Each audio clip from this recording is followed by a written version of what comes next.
live, I assume. Let's see. Fetching video stream. Looks like we're live, guys.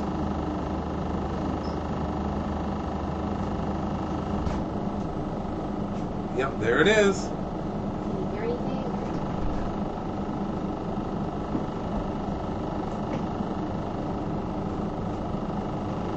Oh, you're watching. Testing, testing. Yep, there it is.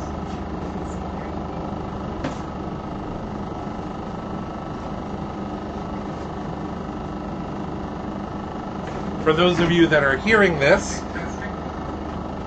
we're testing out the system and getting it all ready. So we've got our countdown screen on, but we are going live with video as soon as we get it set up. So we got about, 10 minutes more. For those of you that are hearing this,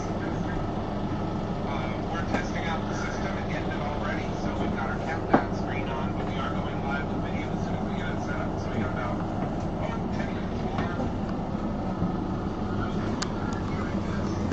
about, 10 minutes more. Echo. That's going to be annoying. I know, I'll have to turn that down.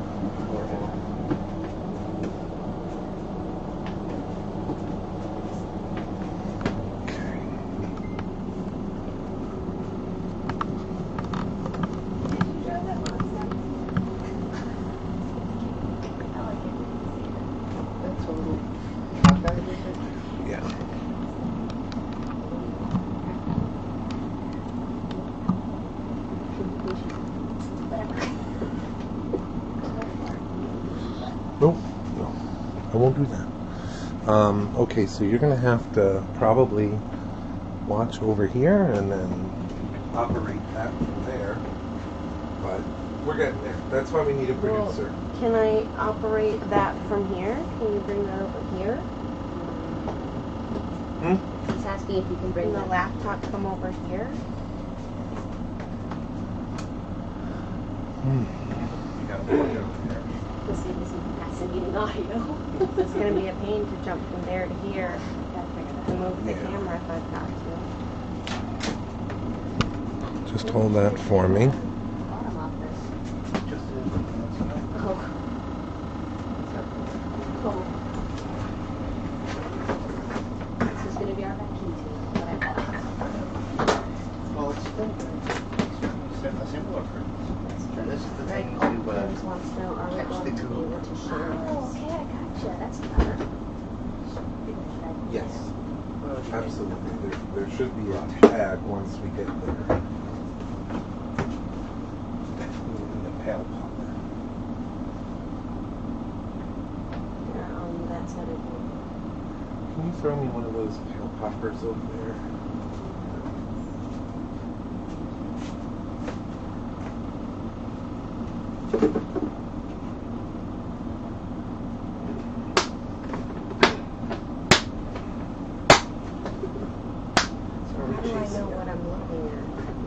Huh? How do I know what I'm looking at? Okay, well.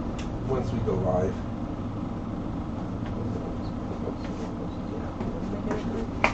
This? Yeah, when it goes to zero. Oh, I need the nips or something. And then we can just go back to Facebook and monitor chat.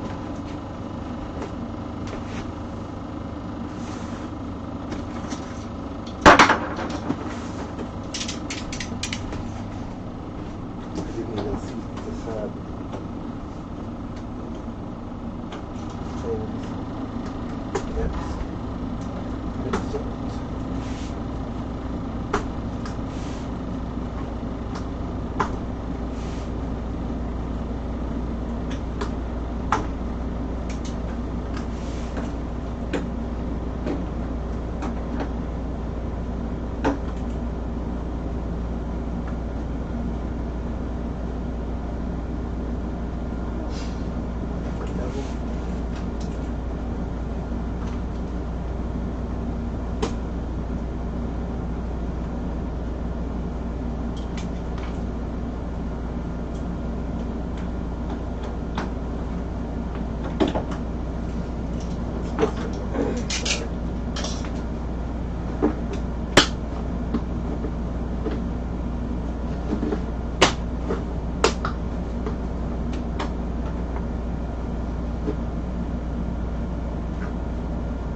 can't see it on this side. So, I have to make our own.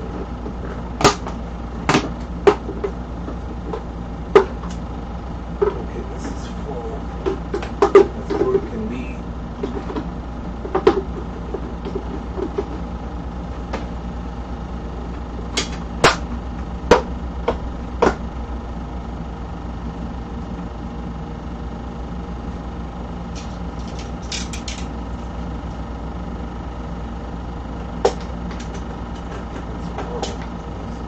Cut through.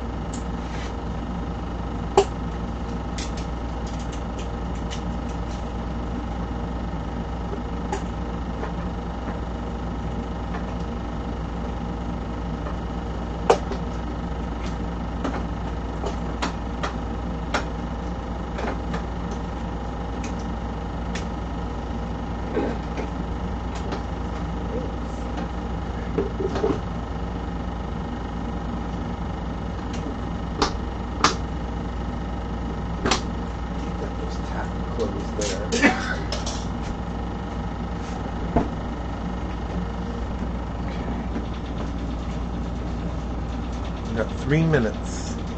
3 minutes for the live show.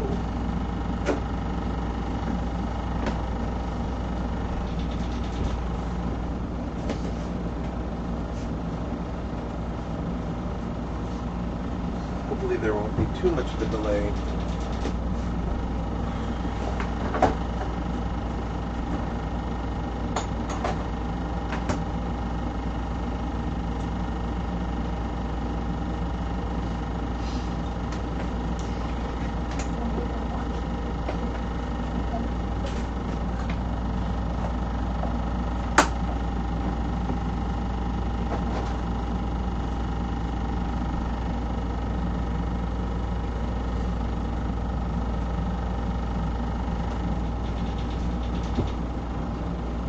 Famous walking pickle of the Black Lagoon.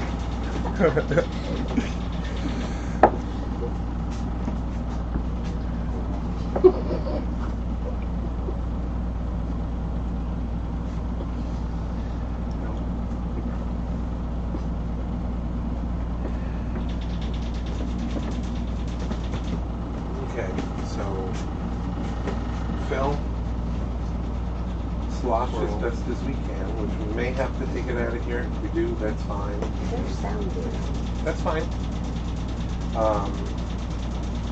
And then once we get that done, make sure we evacuate as many air bubbles as we can at that during that process. And that's ready. And then fill it up to like here. And then it's got to dwell, and during that time we'll answer questions. We will have to set a timer for about 20 minutes for that to dwell or so. And then pour it back in, get as much out as we can, and then put it on the drain pan, which that's stout enough at least. And then Amber is our producer today. Great about it. It's got this big hole here. Yeah. Alright, people, 1 minute. Oh, yeah. Tape it. I was going to say one of those white buckets. We can do that. Or you can cap it. Do we have a cap big enough? Oh, just the Hello Kitty tape. We gotta get cooler tape. Hey, Hello Kitty's cool. We have plenty of cool tape in What's there. wrong with Hello Kitty?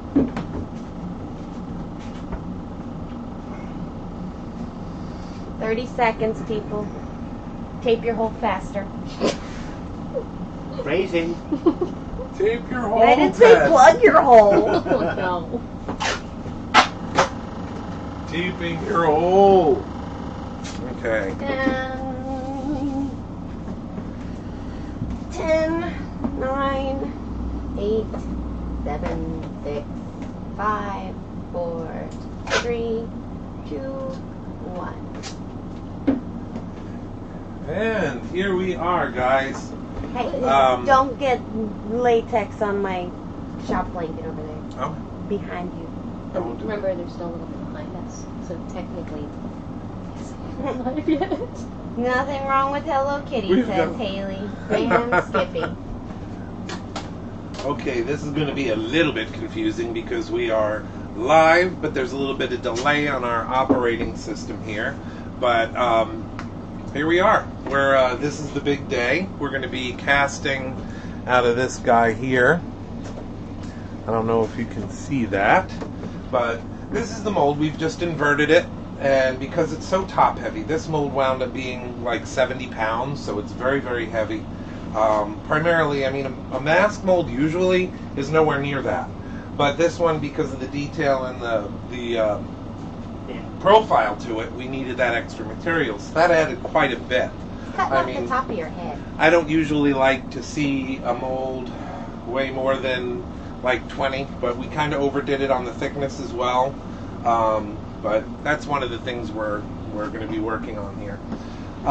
So basically, it's been drying for a good week now, almost a good week.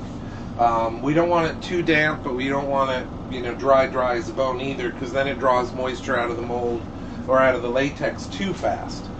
So somebody commented you never posted the Dremel hole for the fin tip. That is drilled. I can show you what it was, but it was basically, it's almost so insignificant, but I will show you what it is here.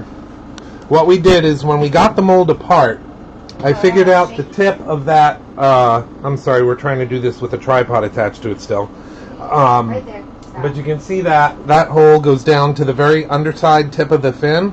So it's fairly small, and it'll basically clog up probably after the second pour for sure.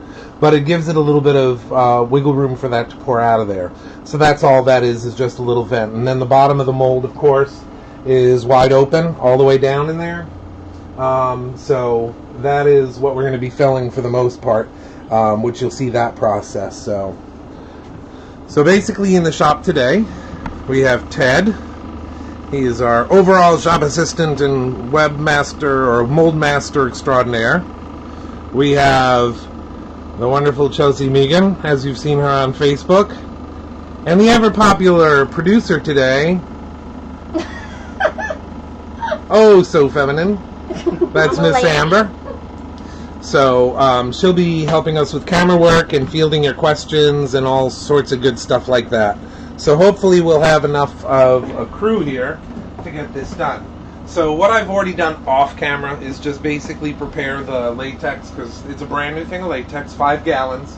But in order to do this the way that I want to, you have to let it dwell for a little while. This is going to be particularly difficult on such a heavy mold, because normally you would just burn, but with this, not so easy.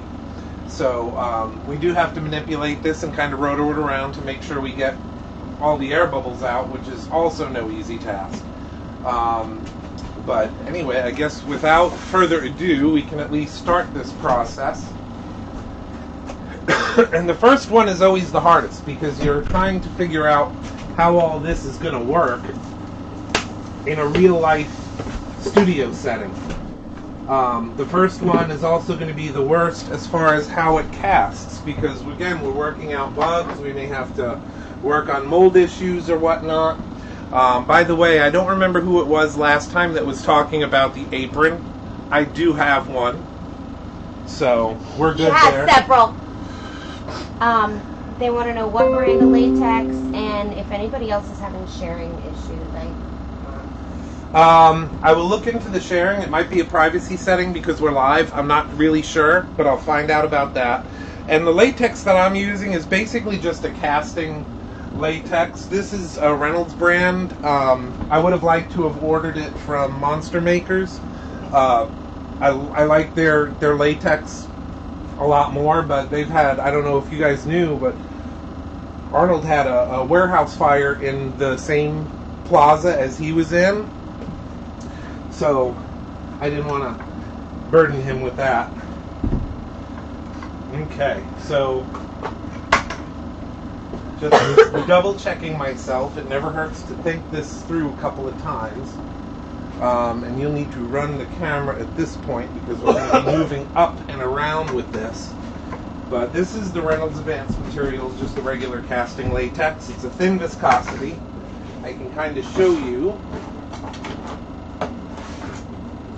It kind of has the same kind of texture and everything. I don't know if you can see this, but it has the texture of about like a loose pancake batter. Lift it up higher Yeah, over the the. black background. The what? Lift it up a little bit higher to show the dribble. So it's very drippy. You know, that way it does get into all the little edges and under details. Now we will have patching that we'll have to do and stuff like that, but I'm not necessarily worried about that at this point. I want to just get the first one. Like I said, that's going to be the hardest one to do because we're working out what works, what doesn't.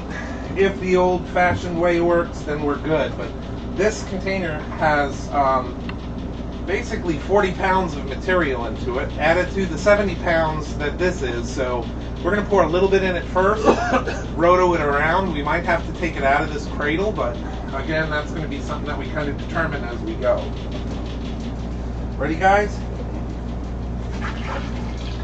Well, that's an interesting sound. Blorp. Yeah, that's our blorp sound. Okay. Want me to move this a little bit further? All right, let's go ahead and up out of this cradle. And we probably can set it up. Yeah, it will. It will. Okay. It's just coming out. Let's get it here. Watch that edge. I'm going to try to rotate this around so you can see, but right now we got to make sure that we got coverage. So, tilt it back this way. Any direction you can use that. Okay.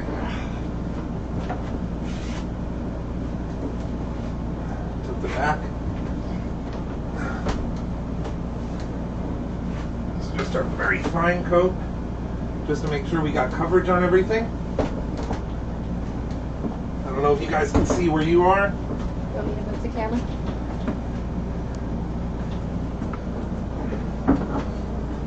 Okay, perfect.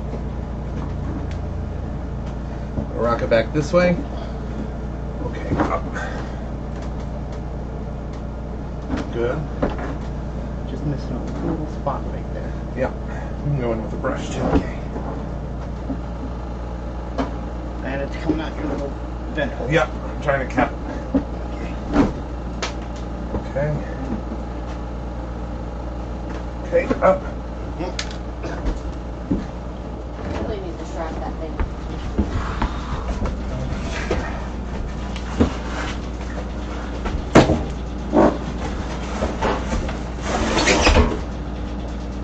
Snug as a bug in a rug. Okay. And now what we're going to do, and Chelsea, you be back up on this. Yep.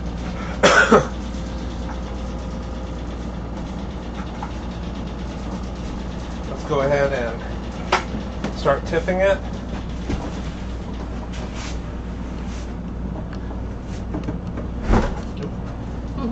Don't let it fall. That's not going to be enough now. Nope. All right. I'm gonna have to lift it up. Lift it up.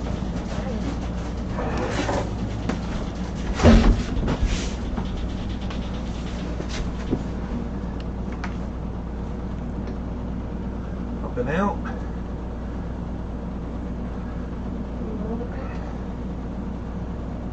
Okay. We're still Not quite there yet. Okay. Okay. Up. and Chelsea's covered in latex. Okay. Now what we need to do is, we have little surface bubbles in there. It's over there. Can you reach that pan?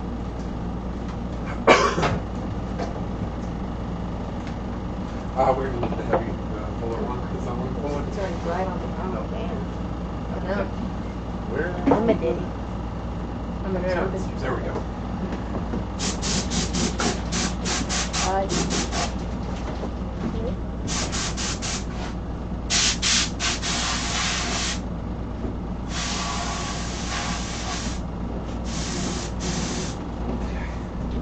See if we have anything in the gun there. Nope. We got a break. some of these air bubbles. Got all my stuff in it.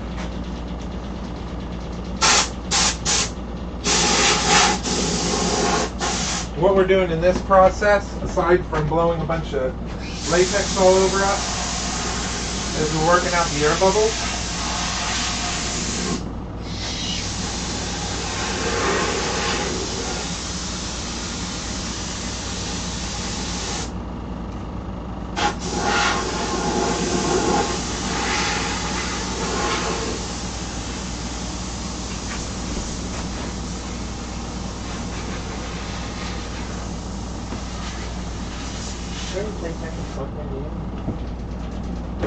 Not if we want to risk blowing it.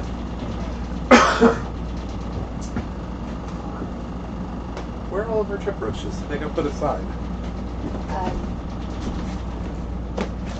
Did we purchase chip brushes? We had a few left. Here's this.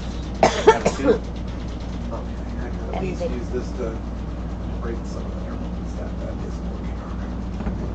Okay. Now we're going to fill it.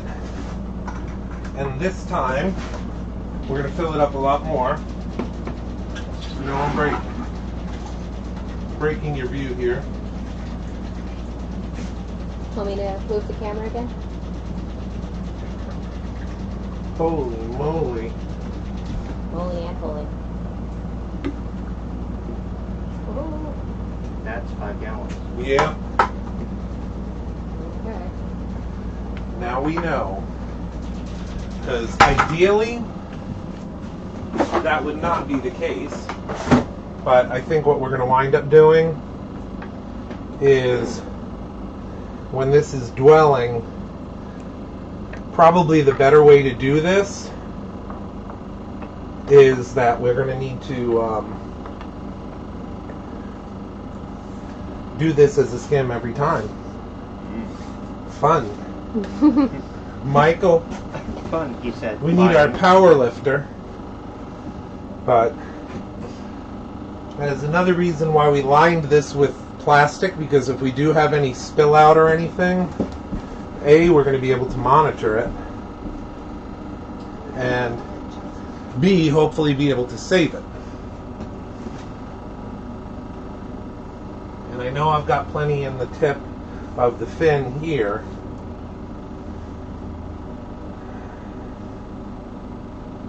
They're talking about your wardrobe, Dad, there. Apparently you wore that shirt for the molding. Yeah. Greg wants to know how many coats Yeah, we're are we losing gonna too do? much. We're losing too much. From spill? Yep. Okay. Okay, so we're going to have to, you can leave that here because we're going to have to pour it out and then salvage what we can. Gotcha. So bring that bucket up here a little bit. Slowly, slowly. I just don't want to puddle in the top and we're losing so much. Okay, now you can move out of the way and put that down on the ground. Okay.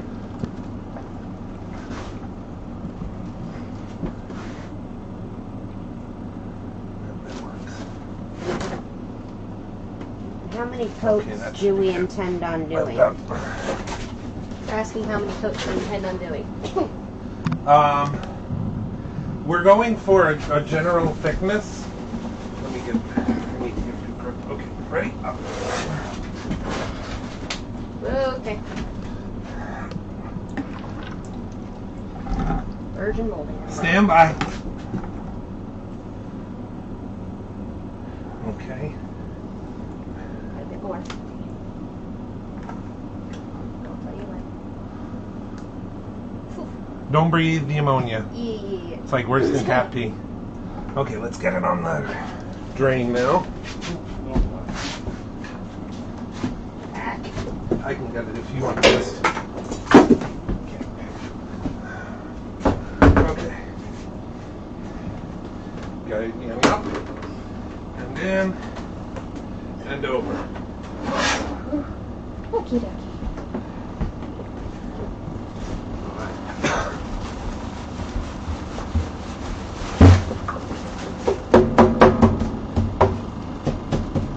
So yeah, with all the weight, every little line we have in the mold, they can find it too easily.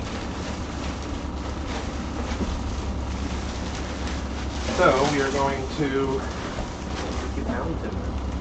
Put this like this. And Chelsea, if you will guide that end. Could you lower a little bit? Yep.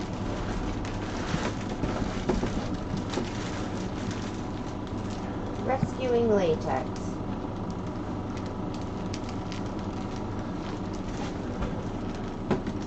We should have put whatchamacallit, Visqueen on the floor. You got that? Yeah.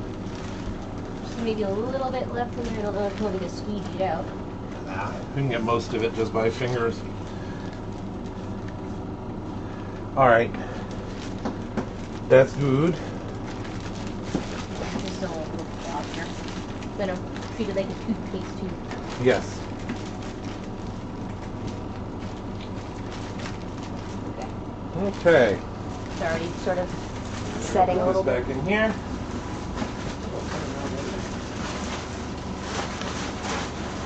Judging my weight.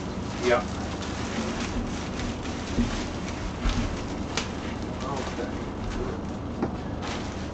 So, as we can see, it is draining out. This is just a pan that'll allow it to drain off of there.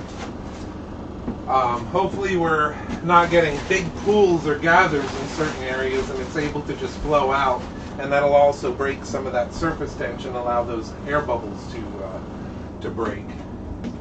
Did Let's you kinda answer rock this. the coats question? The what? How many how coats? many coats? Yes. And please feel free to remind me about stuff like that. That's what I'm Coats. doing.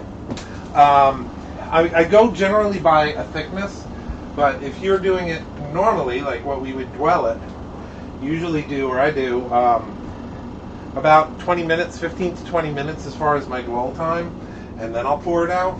This may require additional castings because the material weight in here and the fact that there are slight gaps, that's going to cause that. The little leaks and stuff. After the first one, it's not quite so prone to leaking, but that's why you have to clean up the flash line and everything like that. But let's tilt this back just a little bit, and we'll see. Okay, let's tilt it back your way. I just want to get an idea what's going on in here. Okay, can you hold it like that? You got it? Oh, yeah. Okay. It's right on the balance points. What do you Okay. need? Where did I put the Over there. spray? Ah.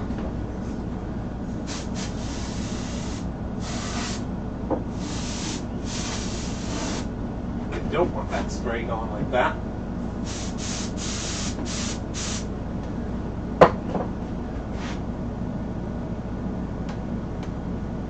Okay, it's doing what it's supposed to. Go ahead and set it back down. Now it's going to have to sit like that for just a few minutes, and all the moisture that's in the latex is drawing out of the latex and into the hydrocal. It's a very heavy mold. We're going to get our work out today. Good time for questions. Yeah, any questions you guys have? Now is a great time because we got a few minutes for it to sit there, probably about 10-15 minutes, and then we're going to try to do this whole thing again.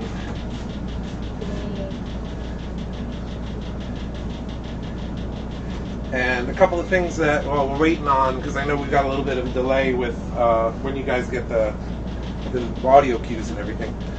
We can talk about, we have the tickets live. They are on the Give Kids the World ticket site through Hearts of Reality. And I have posted it on my timeline, both on the studio as well as on the regular Scott C. Fenster page, the public profile. So check that out. Vendor applications have started going out. If you haven't gotten yours yet and have it, we're going to be sending out probably the next batch tomorrow as well. So we'll get everyone that has requested It was also posted on the page today. I posted. Yes, and it is on the Hearts of Reality page, right? It's on the Hearts of We'll give Reality page, and I put a link to exactly where it is on the Gill-A-Bration page. Okay, perfect. So all of that's covered. Sponsorships, we're still Those looking forms into- are also there. yeah. We're looking into sponsorships. We do have pages on there where you can select your sponsorship levels. They're pretty cool things that we're offering to sponsors at this point. One of the coolest things is going to be our program, which is kind of done like an old issue of Famous Monsters of Homeland. So it'll have a magazine type feel to it. pulp pages, black and white interior, color cover. And where the sponsorships are going to really get a cool benefit is that all the ad space is going to be done similar to the old famous Monsters of Filmland. So there'll be the black and whites, and if you're a big sponsor like Presented By, you get the inside cover. Sorry, I'm a little out of breath with this. Haven't lifted this heavy thing for a while. But yeah, if you do different lower sponsorship packages, you still get either an inside cover, back cover. Inside we have everything from business card size all the way up to half page, quarter page ads on the inside. So that'll also have all of the biographical information on Rico, and if we get Ginger Stanley to come, she has some health issues that she's trying to work on, but she definitely wants to come. So if we get her, it'll have her bio and information, David Scull, all the people that'll be coming to sign autographs. So it's going to be a cool program. After the fact, I think it's going to be quite collectible, especially if you get the stars that are there to sign it for you. So these will be a cool thing in their own. Any other questions coming through yet? I know it's hard when you do this on a Thursday, especially not very late in the day, but we're losing precious time, so we want to be sure to, we got to get this cast and work on the eyes, because the eyes will actually be a clear lens that we put in there that'll allow some sight, but still got a lot to do with gloves, shoes, bodysuits, all that.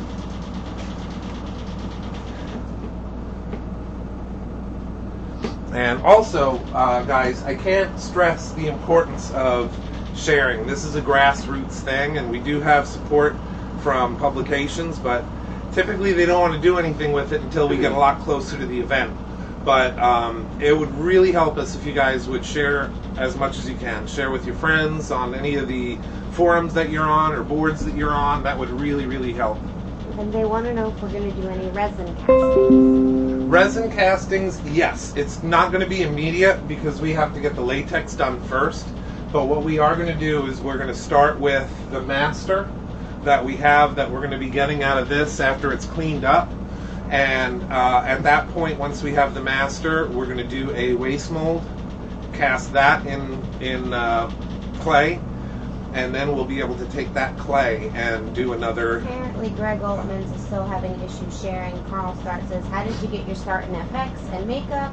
And he shared the shit out of it. So. Okay, perfect. And that Elberford Wensley Smize fool, that guy that keeps calling the house, yes. He just sent a friend request on Facebook. Fucking freak. We'll deal with that later. Everyone's kind of a paranormal, cryptozoological, He's kind of a weirdo. Well, yeah, I get that out of him, but we'll see how that turns out. Don't want to get a restraining order yet, because we need every fan we can get, but we'll talk about accepting that friend request. I've had experiences with people wanting pictures of my feet in the past, so I don't know what this guy is about, so we'll see. How'd you get your start? How did I get my start in special effects? Actually, it was a long time ago. Yeah, probably when I was like 4. I saw Frankenstein, of course, and that was what kind of kicked off everything for me. And the more I read about it, the more I was like, oh, this is something where someone creates this. Someone makes this makeup. So that's kind of got me interested. And then there was a book on movie monsters. Well, I don't know why the name is escaping me now. It was, that book I think it started with an O. No. This one was by a special effects artist, but he wrote a kid's book that highlighted all the different monsters. That had Care for Your Monster book? No. This one was where it had, actually in the back you could make brown bag Frankenstein and melting man hands and Wolfman makeup, Dracula makeups, and I'm like, holy moly, I'm sure that someone out there that's watching this is going to say, oh yeah, that's the book by this guy. I think it started with an O for some reason, but... So anyway, yeah, I started playing with that, made my brown bag Frankenstein out of paper mache and that sort of thing, and then I realized there was other materials. So then it was onto latex and plastics and all different stuff. I guess my first professional gig was, because I took television video production in school, got my degree in that, and as a result I came in contact with people that did this a little bit more. And then along the way there was people like Rick Gonzalez and Michael Davey, Alan Duckworth, all these great guys that worked at Paramount. And they gave me kind of all these little hints, and use this for that, and use this. Here's how you make an air bladder or a bullet hit. So I played around with that pretty much my entire youth. When everyone else was getting into trouble and stuff, I was down, filming with Super 8. Making Star Trek. Yeah. So I stayed out of trouble that way. But I was a big nerd, and then eventually everyone wanted to be in the movies, so we got a little more popular. But the first professional thing that I made was, actually for a guy that a lot of you probably heard his name, Pat Tantalo. He had some stuff that he was working on, because business started pulling out of Florida right around the time I was getting in. They had all the tax breaks and everything, but then they closed the tax initiatives and people started pulling out. So it was like, what do I do at this point? So it was making little maquettes and stuff like that for people that were doing special effects and pitching movie ideas. So this guy Pat Tantalo came to me and he said he was pitching a kids show based on like monster versions of Mother Goose stuff. So it was Monster Goose, and I did the maquettes for him. And that was kind of my first foray into doing maquettes for something theatrical like that. But throughout the years I got to do a lot more makeup for myself, for others, and professionally a few times. So it's been fun. But that's kind of it in a nutshell, I should say.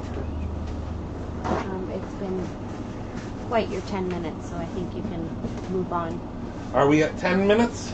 Oh, yeah. Okay, let's take a look at this. I'm going to get latex out of my hair because it's easier now than later. Okay, so we've got our cradle ready. So maybe we should flip it this way so we can just flip it back, kind of. Okay, under the chin and lift it back this way. And this will really be an experiment to see how this all works. Go over. The bag! And we're losing the bag. Not uncommon. Okay, is that down? Okay, we might need the camera in here.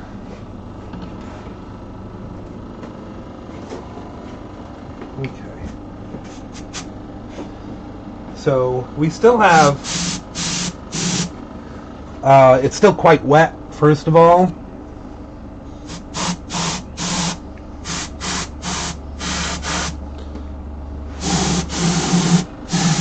Boy, there.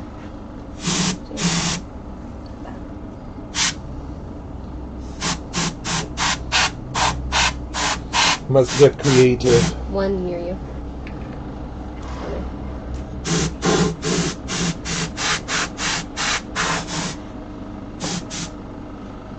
Okay. I see some. We might have to risk losing power. I think we're going to need the compressor. Okay. What I will do is turn this off while we gear that up. It's going to get a little noisy, but I need the compressor at Amber, this you point. want to plug this in over by you? We have some air bubbles down in the face. I'm not sure if the camera can read it because it's a little darker in there. But You those... just plug that into itself. What? Oh, no. No, that's the compressor. Oh, okay. No, no, it's not. You plugged it into itself. No, plug that in over Where? on the Over bar there. over there. You plug it's What's like in there, then? The compressor. The compressor. Oh,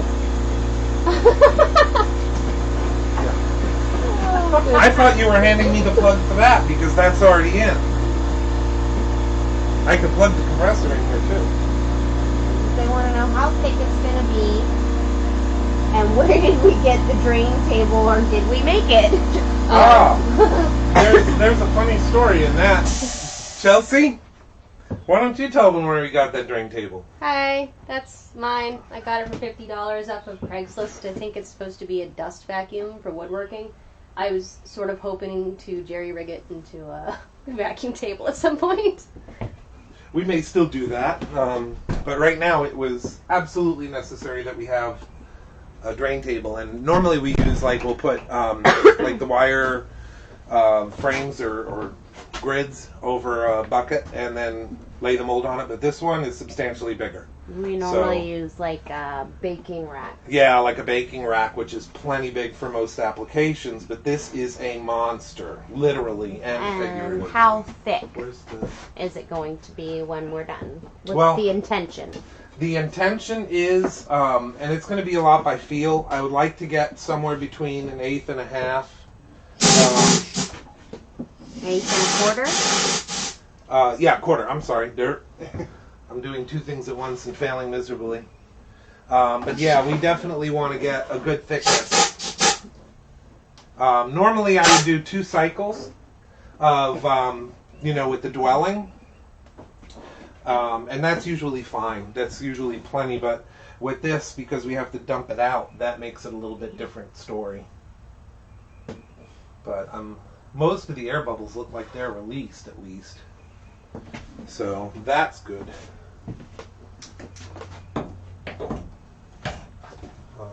Where's my tweezer? I had a tweezer. I keep laying stuff out because I know I'm going to need it, and then it gets put away or something. No, you put it somewhere safe. I did, for safekeeping. Oh no, not that. Yep.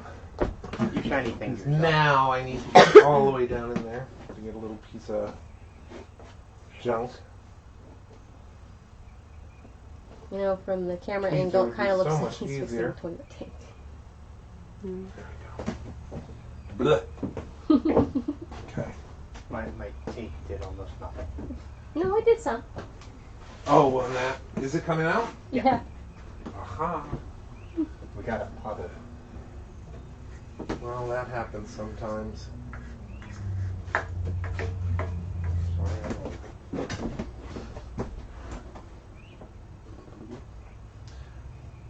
Just trying to work a little bit in here. The way you plan on things going and the way they do sometimes are totally different.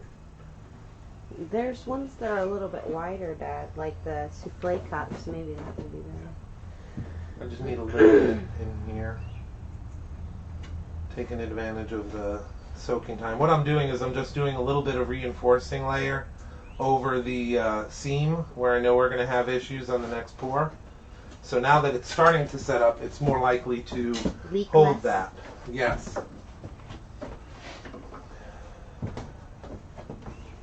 But it's looking much better.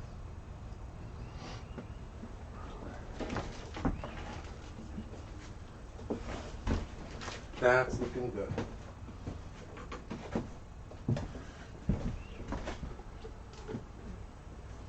Oh, what's all the junk falling in there? Lid schmutz? Yeah, if we could pull that up because we need to get those.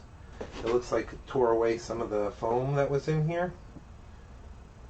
And it's now on the inside of that latex, so. Foam? Yes, you can go ahead and pour it in there and then we'll rock it once it sets up a little bit. Yeah, foam.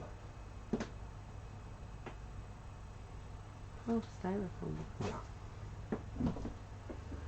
So, okay. Here, Chelsea. Here we go. Look.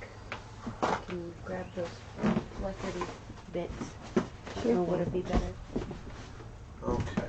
Foliage of some sort. Now we could rock this way a little bit. I'm thinking what it actually is flecks of rust. Mm-hmm.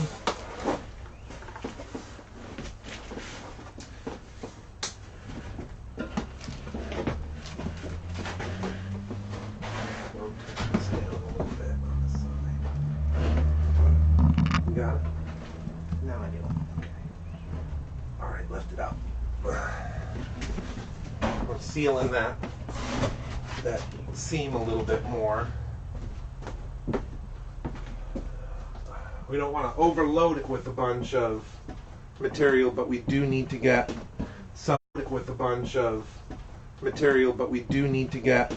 some coverage in there. Okay, let's move your way a little bit.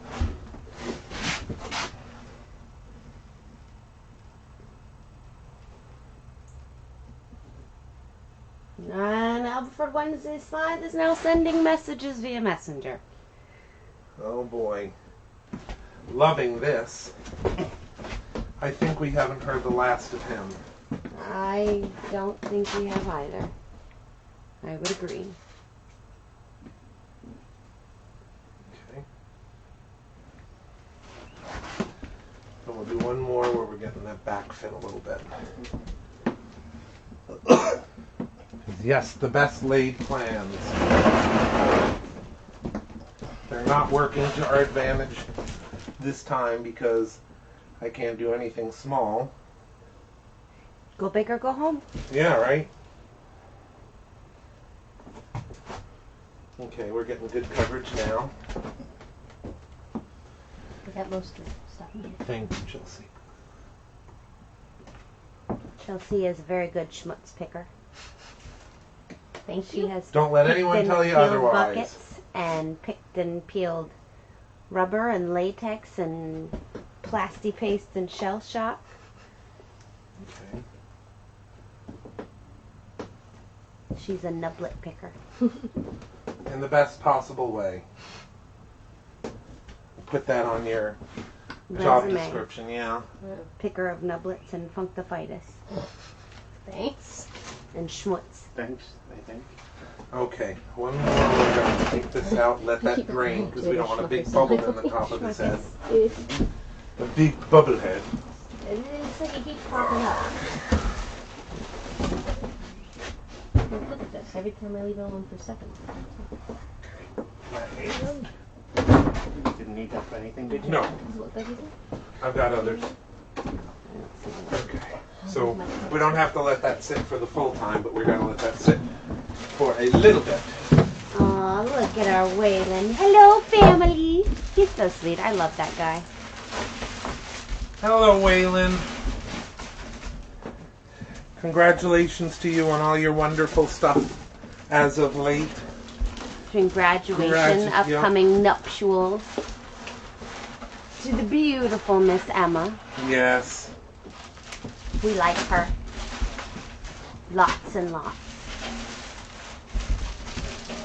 And you can see, like, on the outside, where it's thin up against the edge of the mold here. See how it kind of just peels right up. That means it is doing what it's supposed to do. The hydrophilic qualities of the hydrocal are sucking up the moisture that's in that latex, and it's starting to peel and come off and that sort of thing. We like to see that.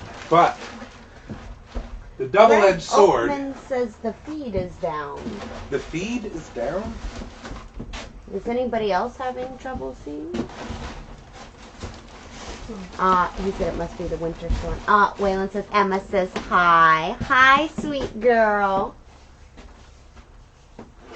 Yeah, we're, again, if there is any problem with connectivity or images or audio or anything like that, please let us know, because this is a new system we're trying.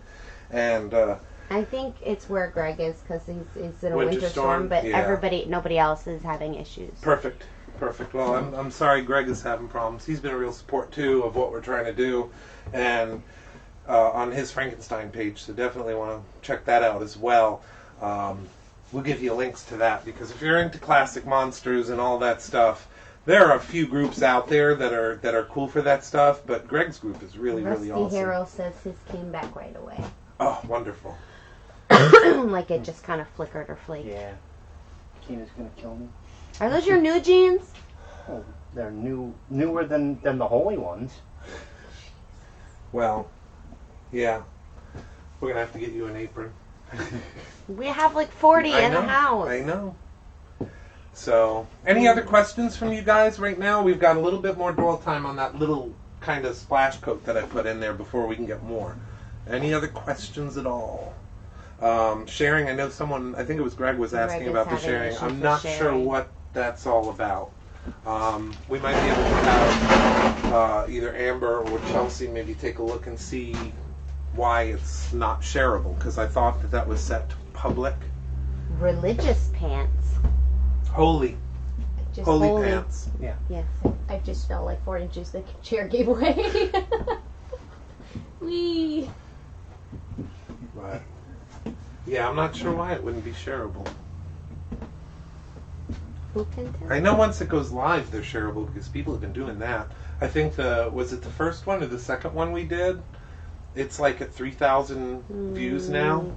Which I know with the analytics, it's kind of weird because all they have to tune in for is like 3 consecutive seconds or something. But Carl Stout said he shared it to 4 groups. So. Thank you, Carl. I appreciate that, man. Again, this is a grassroots thing, so we depend. And Rusty again is asking how thick. So it's going to be about an 1/8 to 1/4 of an inch. Yeah, well, not a quarter. I definitely don't want it to be a quarter, but like not a little more than an 1/8. But that's not about quite a quarter. Yeah, that's not. And how long will dry time be? Dry time, once we get our final coat in there, we're probably going to have to get some circulation on it. You can either use a hot fan or just a regular fan, but it's got to cure in there before we can remove it. I always bring it out when it's still green, so you got maximum flexibility, but you don't want it tearing either. And what will happen is if this eventually dries in here, like completely, because this stuff has a 12% shrink, it kind of sucks in and will pop itself free. So we do have to watch that, but rest assured we are not going to demold the whole thing without bringing you guys into it so you can see what we're doing. We want to definitely give you guys an opportunity. And if it doesn't look the best, you're going to see what it looks like before we have to clean it up, because every mask that you see out there usually has things that have to be cleaned up. Seams, little bubbles or warts or air bubbles, air gaps, that has to be filled. So that's part of the process of making these things. And granted, this isn't done like they did it in the day with foam rubber, but... Rear fin will be 1/4 of an inch thick. LOL. And then Waylon wants to know if the suit will come in an extra large for him. It will be dad sized, and that's about it. Well, the cool thing is, though, is that extra not many people long. are as tall as It will be extra 10. long, not extra wide. Yeah. Well, it's like when they made the suits for Ben Chapman and Rico. They're 2 totally different heights. Rico is what, 5'9", maybe 5'8". And of course, they were saying it would have been great to see at Monsterpalooza this past weekend. Oh, I would love to, but yeah, we're maybe going to have it done in time for there's a Give Kids the World charity event in August. I think that's when he's actually going to make his little brief cameo appearance to try to build excitement. But I think that's probably as fast as we're going to be able to get it. But this is going to be historic. I mean, not only is it an actual creature mask, but it's going to be down at the shores. So we're excited about that. And we definitely have to give him time out to publicize. We do have a couple of things that we have friends from where we were doing other events and got a lot of interest with the makeup that we did, and if you're familiar with the work we did for Zombie Fest or any of those things, or our haunt work that we did for Joe over at Shallow Grave, we were basically the head of the makeup team, along with Waylon Foskey and Tom Murphy. No, Rico is not going to wear it. No. And will we be at Spooky in October? I think that's a given. Yeah, I think we're going to definitely be out at Spooky, if not just to walk around. But yeah, we're gonna have this guy make some appearances even afterwards. But like I was saying, though, they're varied in size. A suit can be modified to a certain degree. We can add panels to it and stuff like that, or if we have to, reduce it. If you guys look at the photos of Rico Browning in the suit and Ben Chapman in the suit, you can tell Ben, because he was so much bigger than Rico, he had another little section of scales in his breastbone area, like around where his sternum is, and for Rico that's gone. It's just like right pectoral to pectoral. So we can modify it to a certain degree for the smaller stature, but going larger is a little more difficult because we would have to create panels, but we can still do that if we have to. We're not going to go too crazy with production on this because, again, we're getting a lot of grace from Universal allowing us to do this for a charity event. So that kind of limits what we can do and how we can sell it. Because it's expensive to do that. It looks like this is pretty much ready for us to Flip flip flap. up and get another coat in here, or at least roto it. I'm wondering on this one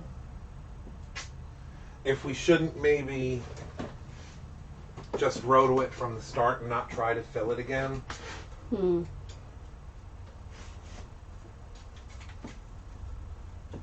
And what I'm doing is I just want to get some of this off because I don't want it grabbing. But we might have to just powder it. It's pretty much in there to commit to it, so. Push the chair back under the desk so you have room to walk.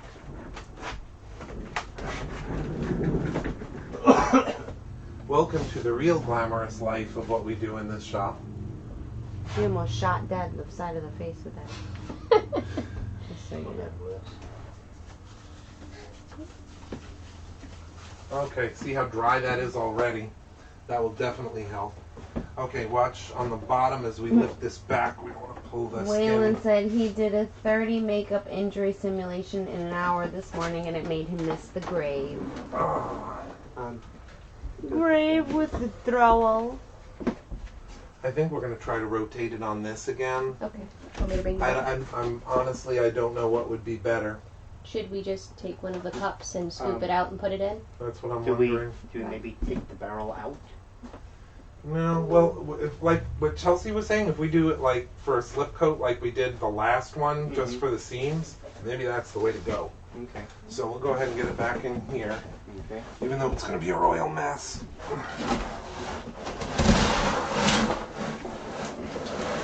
But if you want to get the camera and bring it over here and kind of see what we're looking And at they now. want to know what's the most difficult creature we've made so far. I can't ones tell you. we can't talk about. Yes. That's one of those things that, yeah, it's NDA City. Mm-hmm. Oh, you've got a cup there. Okay, good, good. Oh, yep. I could tell you, but then I'd have to I tell you. ninja. Yes. Okay. Perfect. Okay. One Well, full I cup think we'll full. do the same thing. We'll have to rock it and get the 4 corners of this thing. Okay. All right. So go ahead and you can even bring that a little bit closer, maybe. Nobody pour latex on me. Yep. Yeah. Yes, ma'am. Latex. The one thing that we use in the shop It's my kryptonite. that you can't be around. If you scrape off the side on the inside of the bucket, yeah. Okay. Alrighty. So, I'm going to tilt it your way first, Ted, I think. And I'm going to go ahead and just skim it down here. And the undercuts we'll get on the flippity flop. But we got to build up some thickness on the actual thing. And then we'll still have to roto this quite a bit. Okay, tilt it my way.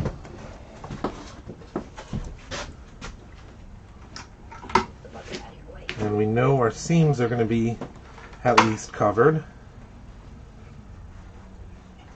Waylon says, gotta love NDAs. Yes. That's not fun. Okay, I'm going to give you this one, and I'll give you this one as well. And if you want, oh, yeah, be careful with the latex falling into the bucket, because that causes it to cure.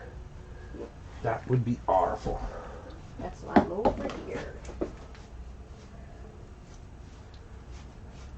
In a corner. Okay, now let's lean it forward a little bit. And that way we can get down the details of the face. Safety bucket. Okay. Give that to you. Mm-hmm. I'll hold it Thank down. you. Okay, and up. Okay. Back along the, Yep, we're gonna have to get it out. Put it back. Oh, we gotta get it out. Oh, yeah. How's your back, Ted? Oh, fine. Are you sure? Absolutely. You have more weight than I did. Okay, we have back fin. Rock your way a little bit. I know you guys can't see much. I'm going to try to spin it around, but And Waylon's concern is your haircut. my what? His haircut. Oh, his. Did I miss Ted getting his hair cut short? Yes, I cut it a couple of weeks ago. Okay. Watch the edges. I have a Okay, you're away. And I got to cap up this hole over here too. Is it still Oh gosh. spooging? No, out of the vent hole for the back of the fin. I'm saying, is it still? Yes. Oh. It's I thought blurred. I would have stopped up by now. Maybe we take this thing down. Yeah, that might be It good. really Rock it needs this way. like some bungee cords to bungee cord it to the table. Want me to hold it? And they want to know why not fill the mold and then pour it back out. Because it is leaking. 40 pounds of material in this 40 pounds of cavity. latex is what was required to fill it. Oh, this mold is sliding as well. I can feels it. Okay, bring it up. And then And they want to know if we're going to be giving Rico a pull of the mask. right now my big thing is getting it done. We do have special things that we are going to be doing for Rico. Corner is right there. Okay. Greg Altman says you could put this into a small cement mixer so you could slowly rotate the mold when you pour. And Waylon wants to know how many slushes we're doing, how many pours. How many- Waylon, as many as it takes to get it to the proper thickness. Let's see where it's lifting. Squeeze by. I'm losing my glasses. Okay. So now we can get that lid back off. Okay. Clean off what we can. Right. Might lift up. So. Bucket prepared. Okay. Can you bring it over here a little bit more? Yep. Okay, I guess we're pouring it out of the same. Watch your head. You're good.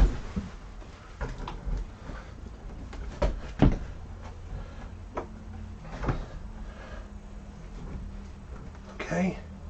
And stream is starting to dribble. Okay. You're probably good. Okay. Up. On here for a second. Wow.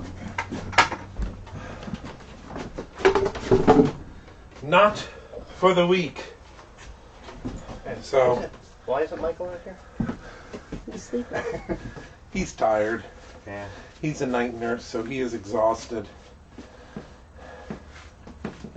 But I tell you, as far as a helper and a partner in this business, Your angry vein is I gotta sticking give out. him props. Are you angry? That's Your also my angry vein is weightlifting vein. But yeah, I gotta give Michael props. He is always there when we need him for this sort of stuff as well. And he's kind of like the silent partner in the business. He's always there when we need him, always ready to invest in projects that we might need an extra little oomph to get started. Greg wants to know So how's major the back props. doing. The back, I'm assuming the fin. the fin, so far so good. It looks like we got plenty of coverage. Mine and Ted's, maybe not so much. But that's what they make chiropractors for. We need a gimbal. Yes. Yeah, an engine hoist or something. Ironically, we do have a rotocast machine, but the configuration is not such that we could easily do this. You're going to have to Especially- build a frame for it. Yeah, and we're talking already a 70-pound mold. I don't even know. Maybe if even more than that. I don't know if that rotocaster can handle that. No, certainly not the wood one. And then the steel one has its own issues. It works great, but not for something like this. Because it really helps to have balance with that too. But any other questions? We got a little break now. And once we get the, we can monitor the thickness of this a little bit. and get another cast, another round of casting in there, we'll probably know then about what we're looking at as far as our thickness goes. So, but yeah, where it is against the face is good. You see this stretching? That's because it's drying quickly and it's starting to shrink the 12%. What's that? The beaker temperature. Yeah, we're 83 degrees, 84. Since we don't need that, let's go ahead and get the You can even AC on. unplug the compressor so it doesn't have a mental meltdown. Because we don't want to, yeah. Because then we lose Wi-Fi and everything in the shop. That's a no-no. That's a technical foul. What? Losing power? Losing the Wi-Fi. Yeah, yeah. Because then we lose the signal and everything. So, any other questions while we have a little bit of downtime?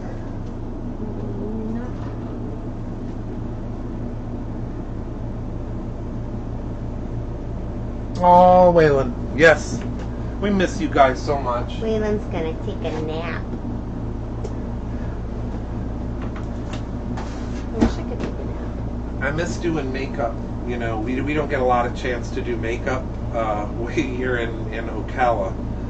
This is a makeup technically, but more of an effect than a makeup. Doing suits is different than doing makeup on a live person. But I do miss turning all the people at Shallow Grave into zombies, especially Luckily, Ted. our toddler has been not so forceful in the make me ugly arena. Yeah, the 4-year-old always The wants her demanding boo-boos. She Yeah. makes herself ugly, which is pretty good.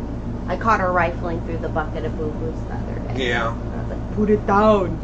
But this is also a young lady that loves going around wherever we are saying, when people ask, who did that to you? Because she's got like black eyes and bloody noses and these cuts and boo-boos that she insists on us putting on. And then one of the people asks, what happened? Who did this to you? And she'll say, my daddy. So it's like, yeah, we're waiting for the call from DCF. Gotta love Department of Children and Family. Yeah.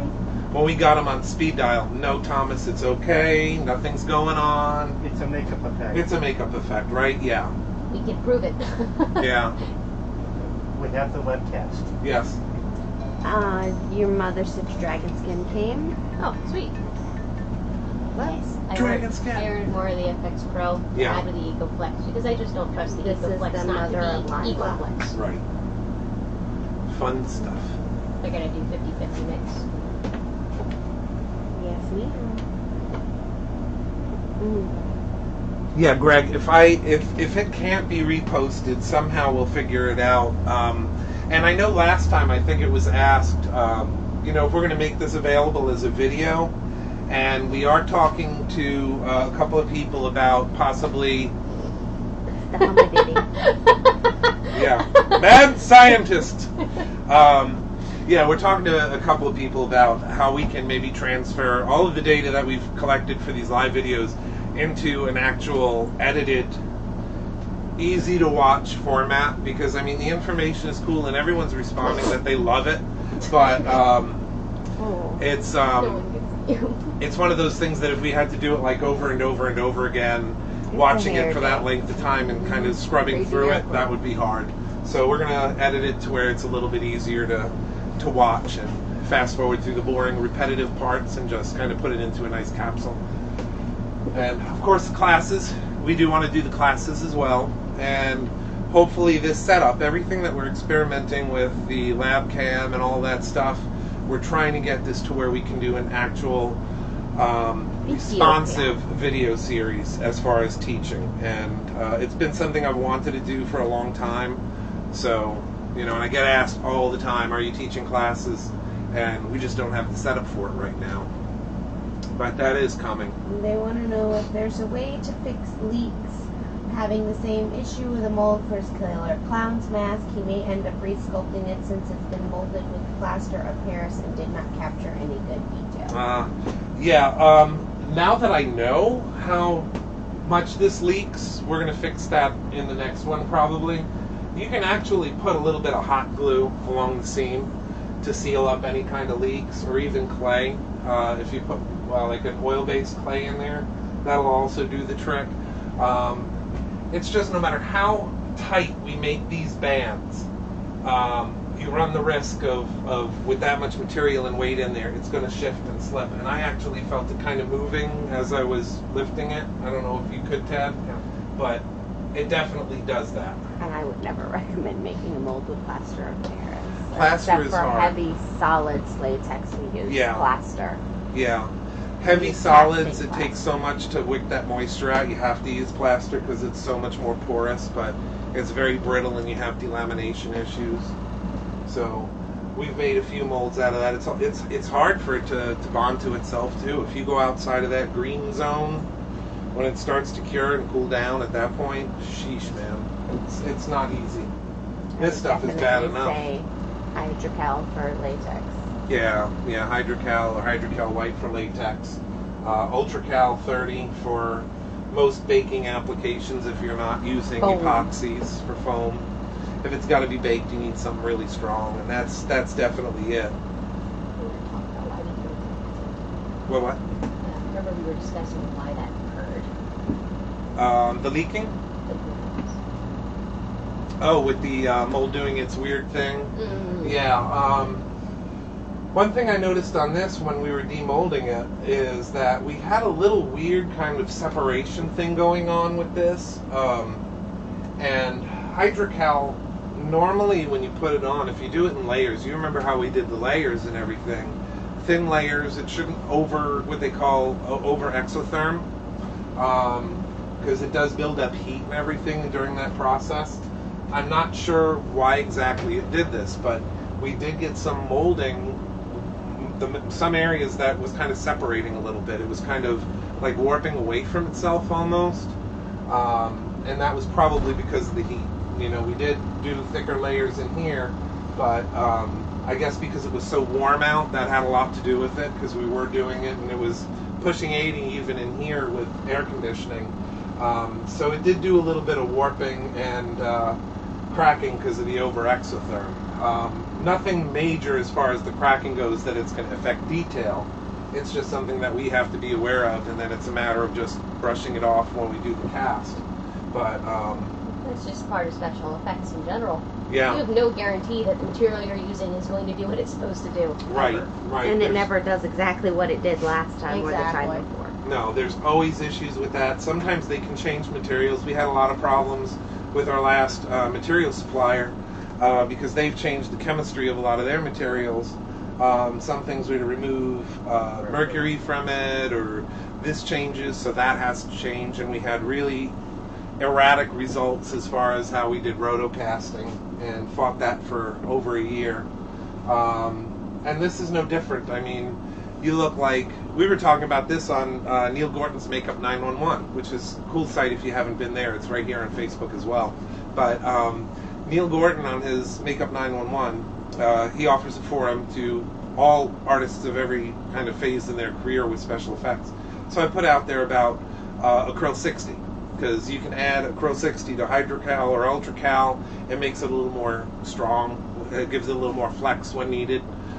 Which you don't think something that solid would have flex, but it does give it a little bit more, I guess, strength overall. RG says hi. Say hi, RG. Hey, RG. But yeah, with respect to adding that, we were talking amongst ourselves in the conversation, and someone noticed what I noticed, that UltraCal 30 now does not work the way UltraCal 30 worked back in, say, the late 80s or 90s. I'm not sure why that is. I'm sure there are little chemistry issues and things that change. Water is always an issue, because if you're using municipal water like we sometimes do, you have their never use added municipal stuff. water. You We got- have a well. Yeah, the well. We have a well, which takes away a lot of that stuff too. Distilled is always the best. If you're doing anything that requires water to set, distilled is the way to go. But well water is like a number, good second. But if you're using municipal stuff, City municipal water. city water, they put so much in there, from calcium to chlorine and all that stuff. That can change how the stuff's that. Fluoride. Fluoride, yeah, Lead. yeah. They don't put Yeah. that in. No, they don't, but it's there. Yeah, it's in the pipes, I think. Especially like if you have old cities that have clay pipes, there's like lead and shit in the pipes that Probably a it little bit of leaches out. arsenic too. Those paints And back in rust. the day. Yeah. Yeah. And wells are not really that much different because, that's why they say don't pour stuff in your yard that you know is toxic. Don't pour it down sewage drains and stuff because that's all collected and then it's filtered and stuff. But, if we're on a well and I drop enough, 325 on the grass, it's going to eventually get down into the water table. And you hope that the earth does what it's supposed to, which all that sand As between far as here it's and the not water very table far filters. from the top of the That ground. being said, Yeah. we don't go around dumping our resins onto the ground. That when that No. happens, and sometimes It's an that accident. will happen. Yeah. That's a bad day for everyone. Oh, that yeah. means you've lost resin. No, yeah, it's expensive, but you're also contaminating, and I have to, as a business owner, I take classes on, what do you do in a spill like that? Because that's an EPA thing. What constitutes a spill big enough to have to call basically a reclamation place? And it's like if you're spilling a pint, yeah, maybe if it's a pint, that's you should really watch yourself. But a pint, $30 you just wasted. A gallon, then you're really in like the amber zone. You're in the caution. You spill a 5-gallon bucket, it's going to get down into the water table because it's all these different things. And yeah, like the older stuff, it even had the mercury in it. I've never spilled a 5-gallon bucket. But if you do, we could even throw that out there. What do you think you would do if you were using a chemical like we use for the resin, say, 325 or 300 or the BJB stuff, anything like that? You Or a big spill, ass jug of acetone. yeah, well, what happens if you spill, I'm talking like the viscous stuff, because acetone, actually it's the worst for us, but it's probably the best for the environment because it flashes off so fast. It goes away, but like a polyurethane, like an a polymer side or the curative side, what happens if that spills in your shop? What would you guys do? Let's see if we get an... Me, I'm going to pour talc in it and That's a lot of coagulate talc. Kitty litter. Kitty litter. Kitty litter? I'm going to pour something that's going to coagulate it, whatever I have at hand, but be it, Sand. cornstarch, sand, kitty Sand. litter, and then we're going to scrape it up and shovel it. And you can actually get it. We probably should for the shop because we're long overdue for something like that. Sawdust. I They want have the... that absorbent stuff. I want to Yeah. try that. They do have it at Lowe's. It's an absorbent kind of like, I think it's sawdust and... No, it's some What sort is of. that? It's a chemical absorbent. Is it? Yeah, it expands multiple times inside. I'll be honest. I really want to get it not for spills, but I really want to see what happens if I add it to stuff. Yeah. Because Chelsea is the mad scientist. Hey, I found some cool things. What was it that you microwaved to see what would happen to it? Was that the... Silicone. Yeah. Microwave the silicone curing process to see what would happen, It got It's stuff- denser. It did. And I don't know what causes it. It could have been the heat. It could have Well, been we have to do more tests for that. something, yeah. But Some more variables. See if the time increased inside the microwave changes anything. The power changes anything. that could be. Okay, we're going to tilt this, I think, back and kind of look and see what we have in there going on. If it's ready for another coat, we can try that. Yeah. Still pretty wet. That's a cool question I just saw. You got that there for a minute? All right, here's a good question. Yes. What was our biggest effect screw up that we had to MacGyver to fix? Not this one. I'm knocking on all the wood. Yeah. Shoot. I might have to go back in the Wayback Machines or something like that. Well, that is true. I would say probably there was a recent job that we did. Let's go ahead and get this set back over there. There was a recent job we did on some prop fabrication. Production work. Production work is always difficult because you're doing multiples of a given product. And it's over a long period of time. Can we turn off the microwave? That's my air conditioner. No, the thing is unplugged. But that was a difficult one. We had to constantly kind of react to the way that we handled issues that came up. But yeah, it makes you a better special effects artist or an artist in general because you're having to kind of figure this stuff out on the fly. But nobody ever wants those problems, you know? It's something like that comes up and you're like, what the heck do we do? So we usually all get ourselves together and work together as a team to try to figure out what the best way of fixing it is. I would almost argue that every project is never going to go exactly the way you expect it to. You really, I would agree. You really have to think on your feet and have multiple I plans. think they're asking specifically, like, did What's the something worst? bizarro crazy happen and you had to, like, react fast, MacGyver, you know, like... I mixed up plaster one time and it foamed. We'll have to hit that with the next And one. I showed it to Scott and he says he's never seen that before in his life and to this day we still don't know what caused it. Yeah. Oh, there's the trash can. I will say that one of the most fun, since we're pretty much on the anniversary of that, or at least it came up in my timeline, I got it in my head a long time ago to maybe propose to Amber in a very different way, you know, at least different for most people. So I decided to incorporate my proposal into a fake gig. So we went out with, if you know of Cecil Grimes, he does the Rick Grimes cosplay. Robert Scott, Ryan Harper. And actually I had Jason, who's like my brother, I love him, from season 9 of Face Off. So Jason came out. And Doc came out from season 5, I think he was, David right? O'Connell was David on O'Connell. season 5. So it's all of us, and we have to do this zombie shoot with Cecil. And he wound up incorporating it into the Road of Sanctuary shot. But it was the way that we could get everyone there. Ted was, of course, the model. Had some other people that Cecil knew being models. So us special effects artists made all these people up, and then we went out to the location to do the shoot. And it was then that I went into the makeup kit and pulled out the ring. But how were we going to get there? So Robert said, don't worry about it. I got this, because he was directing it. So he's like, I got it. I'll call for a little makeup. You know, like, can you do some touch-ups or something? I'm like, okay, that'll work. So when he says, I need a touch-up on this because we're going to do a close-up, then I come over, look at it, say, yep, Amber, could you bring the bag? Boom, we're both in the same place, right? Best plans. No, it didn't go that way, because Robert says, what if we do a bullet hit? Scott, can you do a bullet hit?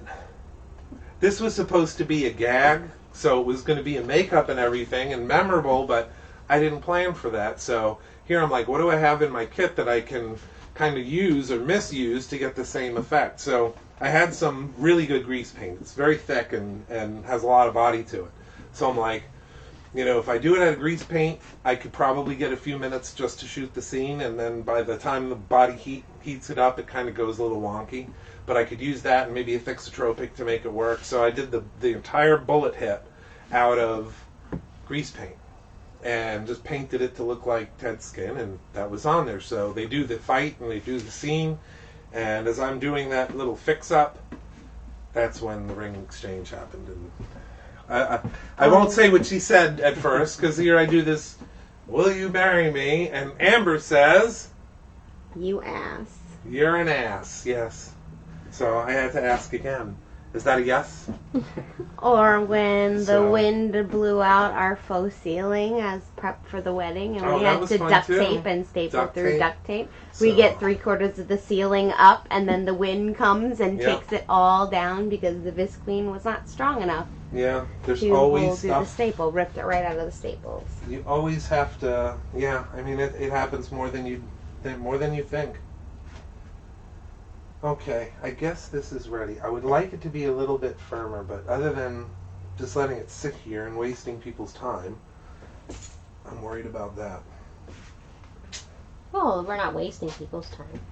We're Because Disgusting. it's warm, it's not a lot of air motion in here. And that just blew up my nose. Oh. really probably need a little Tiny bit little more. bit extra. But then, you know, the thing is if you get too much air motion on it, like force curing it with too much air motion, then it really does start to shrink. And right now, I'm not seeing it kind of pucker and lifting away from the mold walls, but we definitely have to be conscious of that. Okay. And at this point, we can still see too much detail. Yeah, there's way too much detail still. We barely have it, I would say, maybe, Quarter. no, we're like at maybe a 32nd Woohoo! Not in quite some an eighth. places, so we do need to build up a little bit more. So let's go ahead and get that ready. Yep. Haley, I'm watching while I'm sewing, so you're not wasting my time. Oh, good. That's a good thing. Okay, and it will start to get heavier. I am seeing that it goes from like a white, because you see what the latex is. It's kind of like a white glue white. A little bit of off-white to it. Eggshell, if you will. By the time it goes in here, it starts going more ivory. Okay, so we're going to go your way first, I think. And it is starting to do that on the inside.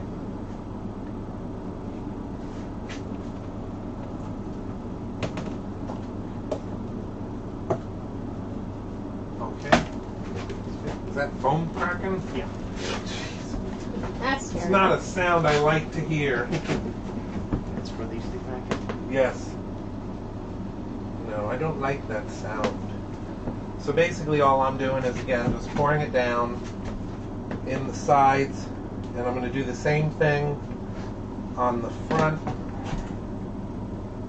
Okay. Do one more. Because right now, if we were to let this sit, it would just all congregate in the top, and then he has a big fat head in the top. Which would be uncomfortable to wear. No, absolutely uncomfortable. Okay, so move forward.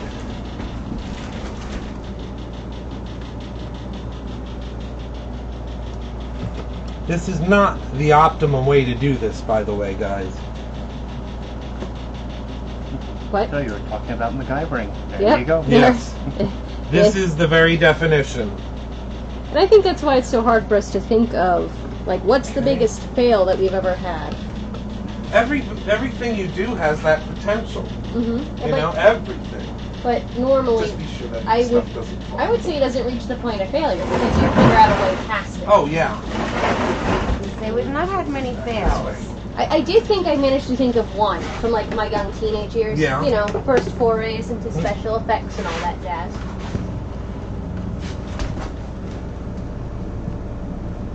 And And before it leaks out, it would probably make you just cringe, Scott. oh, let's rotate this a little bit this way. Because there I am, a little teenager thinking, oh, I'm going to try and do something cool for Halloween. I'll make, It's going.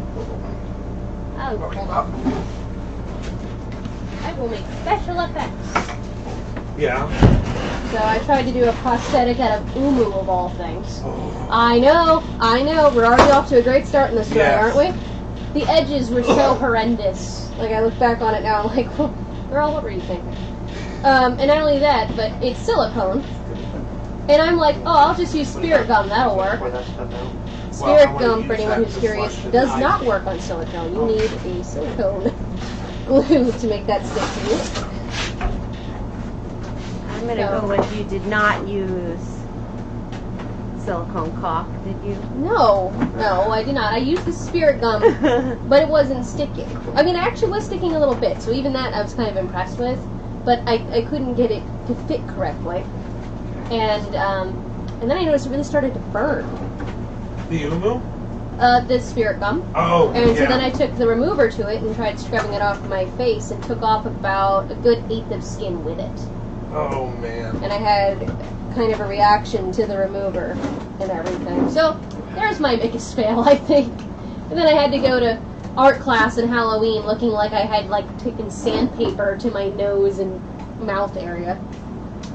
I used a Mr. Clean Magic Eraser. Oh no! to get spray paint off my arms. I did that once on my Your- cheek, no, just no. a little bit. Your way. Do not Pull it. recommend. Like I felt on it. my hands, like on the knuckles and Like stuff, the it head. wasn't terrible because you can afford to exfoliate. Yeah. But like Trying to get some forearm, material in No, your face. it's no. very, very tender. Don't do that. And Mr. Clean's deceptive because you don't feel the burn at first. No, It because removes it's like it. Yeah. microcellular. And then after a while you feel better. Yeah, it wasn't good. Okay. It's like, oh, then I'm gonna run my arm under the hot water in the sink. It's like flames, flames. The water is exponentially hotter when you have thinner, when the thickness of your skin has gone down because you rubbed it off. For sure. I was actually telling Scott the other day, working in special effects, you tend to burn yourself or scald yourself or do any number It's of like cat teeth. painful things to yourself. And I was asking the other day, like, have you ever stuck your hand in an We're gonna entirely need the liquid bucket. container? Hate I mean, to. Oh, this is. entirely liquid container of monster clay? And he went, Molten and he went, clay. no. And I went, I have. Because the top was hard Ready? for Cappy light, and the rest was, Move back a little more. There you go. And clear your head. clear.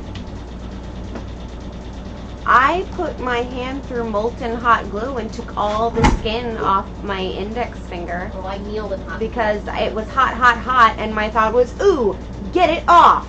Yep, So yep, I yep, went yep. to do one of these, wipe That's it slow, off, steady stream. and Yeah. took all the skins And down stripping. to the meat. Yes, it is very, very heavy, and Russell Short says, hey, family. Hello. Hello, Russell. But yeah, so, and I'm talking like it was a fresh and open container of monster clay, so pulled all the way to the top. I It think was I'm gonna tacky like on try. the top, so I went to go scoop some. My hand fell through the molten Through the crust. top It literally layer. went into liquid molten clay. And I know better than to try and wipe it off with the other Well, hand. don't 'cause then open you just that get one yet. fingers. I'm not. I'm just saying it's. Right. Yeah, I don't like it. I think it's. Yeah. Yeah, I think it's sleeved. Yeah. Haley you got get- the hot glue burns as Yeah, well. she You did. get I latex on I it, remember and that, then it Haley. wants to That was MegaCon. do horrible things. Some last minute touch ups, and she got it all over her finger. Go a little bit under that one. That way I'll get more. I'm trying to think what else have we had to MacGyver. Yes. And you remember how it goes, We right? MacGyver a lot of shit. Pretty like, much MacGyver regularly. every We're part. just making it up as we go. You want to see something cool? Because this is the question I get unbelievably often. How does a mold strap work? There's 1 and 2 openings. Once you do it with the nose towards the model and the red stripe out, you go through this one first, through this one second, and you make it kind of tight but not too tight because you don't want to break your mold. And then you start cranking, and then it's tight. If you need to, you can adjust it. We're putting extra ones because this one seems to be moving on me. But if you want it tighter, you can do that. Just be careful you don't smack your mold and wind up breaking it, because it is a tension strap. So you're adding Tension. a lot of tension to it. And then if you have to, if you're worried about it breaking free, you just put a chip brush handle in there. And Carl wants to know what grade. I'm gonna go with what Useless. firmness of monster clay do we use, and any tips for noobs. Okay, what we use, It's I think they have medium. the medium and a hard now, don't they? Yeah, Did you use the medium. hard? I've used the hard.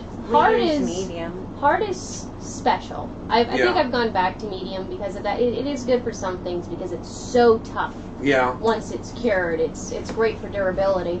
right. But it's a pain in the butt to try and demold because it takes forever. And it doesn't quite. I don't think it has the creaminess medium does. No, we use medium. My one tip is when you heat it, do it slowly. Do not just turn it on and let it go till it turns into liquid, because you will Yeah. burn the wax and Also- then have chunky bits in your. Also, just because the top is hard does not Not mean the mean rest the- is. Yeah. Yeah. As I just said in my story about scalding my entire hand. Definitely Yeah. get some paint stirring sticks and smoosh it around before you stick your hand inside. Yes. We usually go like That was before 2-minute batches. Yeah, you know, we in the go 2 microwave. minutes and stir, 2 minutes and stir. It's great when it's liquid for laying up, doing underlayers to build up bulk Right. when blocking. I will say that it's probably better to not work with it liquid and more work with it pasty. maybe? Well, pasty for, building up thickness when blocking, and then Taffy for taffy detail. thickness Where's the for other when going with strap? detail. Ah, And the surefire way to harden it up quickly Around is it, not to undo that. take a can of compressed air and hang that bad boy upside down and spray it on cold. Some other tips: if you work at a cold shop, Let's see if- have a hair dryer or heat gun ready, Or one of those little wax smelter things. or even a heat lamp if you want to work just leave that slightly one. softer on your sculpture. Maybe it'll give a little better traction. Have it there. A little. I think we were looking for that the other day and couldn't find it, so it's been moved somewhere. Anyway, we're talking like it's almost like a Now little I'll turn around. potpourri. Yeah, like the Smelter. wax smelter jobbies, but it's Yeah. like a little flat disc with the heat spot, and then you put like a little bowl on top or whatever. We use those quite frequently. Scott did give me one. I don't know where the other one went. There was like 2 or 3 of them, right? It's like a hot plate that you plug in. Yeah. Twist that up too bad. And you can burn monster clay, so don't overheat it. And then it does weird things. Do not recommend. It's the chunky bits. It's chunky and crusty and it smells really bad. Yeah. And simple tools. I mean, fancy tools are great, and we have a lot of those, and we use those from Robert Burns, Take that one. from CES Cutting Edge Sculpture. That's too tight, not too much on the edge there. A lot of wood Just like tools. A lot of wood. Metal's Under good the too. chin here. Here. Dental tools. Yeah, really those good. are awesome. I would definitely say with monster clay, definitely you have to use higher quality tools because it will break your cheap crap. Yeah, that it will.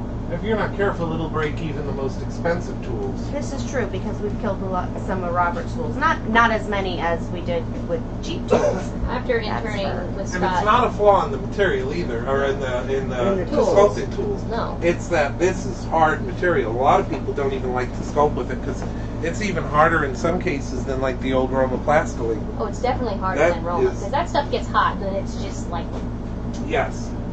And that's one of the good things is that you can keep such an edge on that. When you're using monster clay, the reason I like using it for busts, and we pretty much use it exclusively for busts, it's just a really, really sharp detail, especially when you hit it up with the freezing spray. You can get harsher, even more angular organic details. I was going to say, But- since interning here, I've learned the value of tools, especially rake tools. Oh, Yeah. I love a good rake tool now. Yeah, Just taking a little bit of clay away with a rake, then going with your detail makes life so much easier. yeah, yeah, But you can do that with monster clay because it does have such a nice hardness to it. yeah. Now the only thing that I've had a problem with monster clay, and if anyone has any ideas, please, this is an open forum for that sort of thing.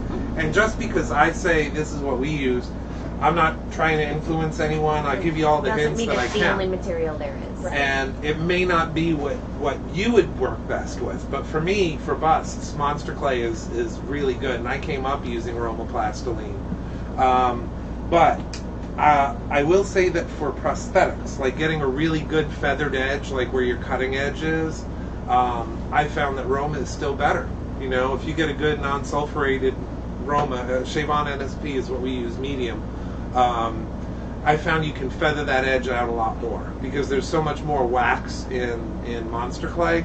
Sometimes you get to that feathered edge part And then it chips and it breaks away. Rather than actually blending right, it'll actually break and you'll have no edge again. So that's the only thing. And I'm sure if you fidgeted with it a little bit, you could get it to feather out. But if I'm doing prosthetic for Ted or something like that, or anyone, I'll just do it in Roma and boom, it's done. Monster clay doesn't smear well. Monster clay does not. I haven't really caught it being able to smear out to that feathered edge. And even on itself, it really Yeah. doesn't like to do that. Yeah, and sometimes it's even resistant when you put another layer over. Oh, I've found that. Yeah. Like especially when we work with it warm, we'll put a warm layer over a cold layer, and because it hasn't gone through its shrink, you really got to make sure you get those layers bound. But let this just drip for a little bit longer, and man, if we could get it as thick as this part up here, it would be good. That's really nice. But Cooking with fire now. yep. But that's the mold in all of its exciting glory right now. I still haven't been able to bring myself to melting down the creature original sculpt. The derp face over there. Yeah. Shock creature face. The surprised face. Yeah. Well, That's the whatchamacallit, blower in the face, you know, when the Yes. lips go all well, see that I'm sure if Mike were here now, he would probably say that's Gilliam, because we have Billiam. I got to show you Billiam. You can kind of see Billiam.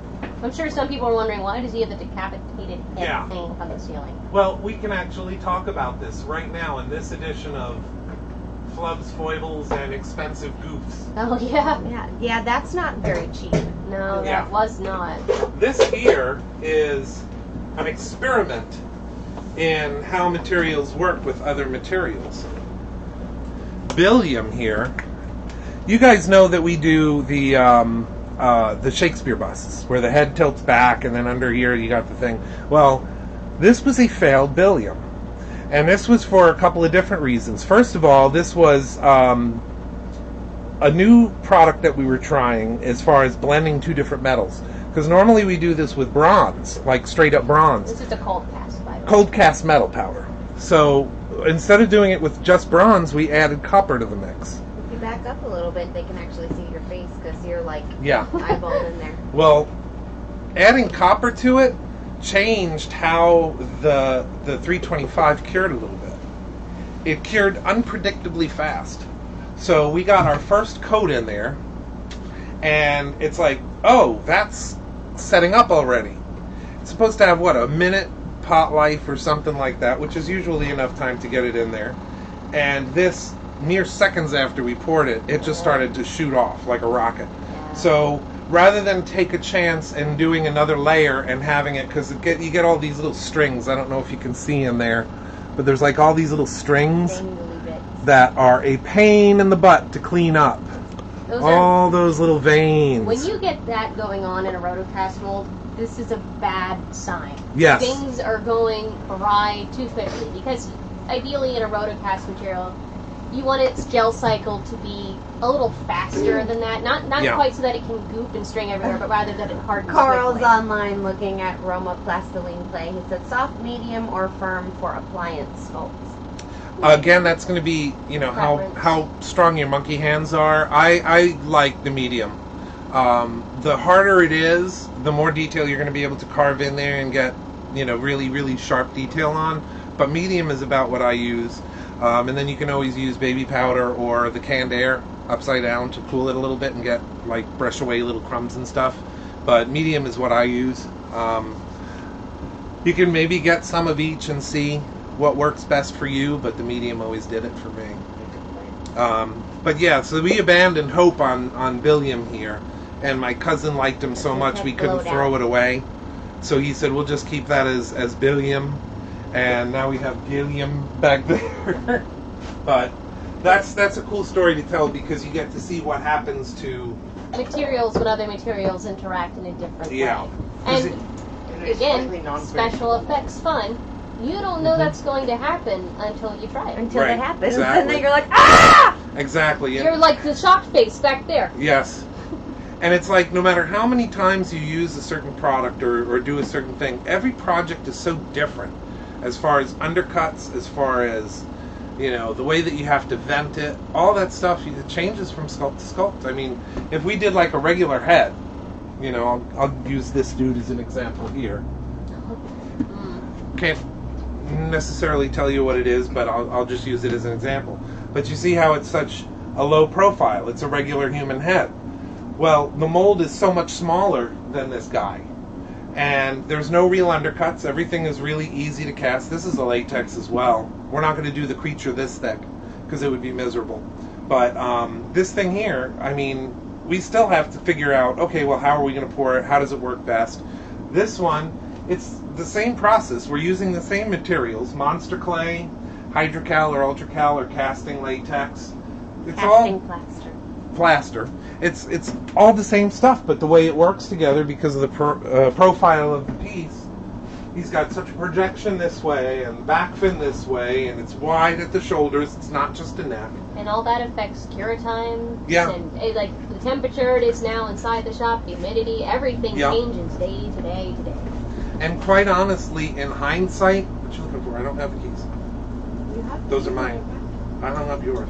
Oh, thank you. Well, I'll return Okay. shortly. But Oh, I am in charge of the camera now. I I feel so sorry for everyone. I apologize in advance. You're good. You're good. But yeah, we're almost ready to flip this back over and see what happens. But I mean, the size of this one is just immense compared to most of the masks that are done. Because even if you have a bib, the profiles are so much smaller than what they are on this guy. This guy had a lot of projection all around, and plus wider at the bib than you do most latex masks. But any other questions coming through? No, but Haley agrees with me that the creature face looks like the Pikachu meme. Yeah, he's scary. I'll see if I can bring it a little closer while that's setting up the rest of the way. Oh, he's stuck to the board. Hear that, everybody? New meme format right here.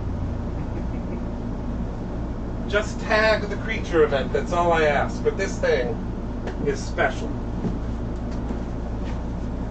That's how he came out of the mold, if you guys remember.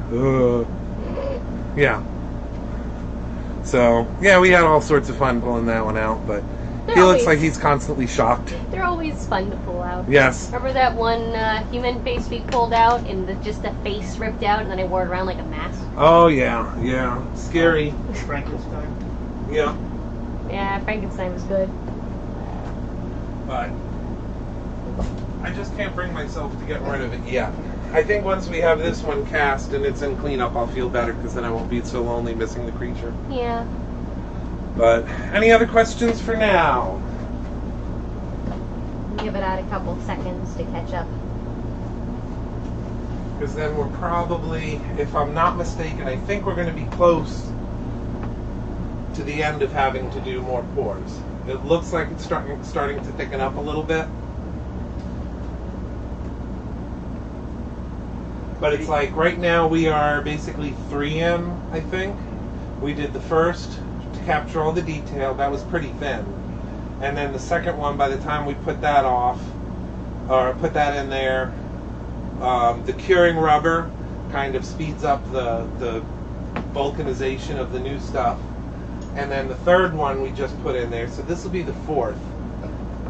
Probably not more than 5 layers total of this method. But if you like what you're seeing here, guys, please share.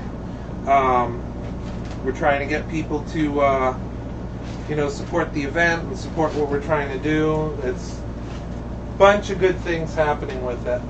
With trying to get attention to Give Kids the World, trying to get attention for the Springs, which is kind of like a hidden gem here in Ocala. People think that just because the park is gone that there's nothing there. It's now a state park instead of an amusement park.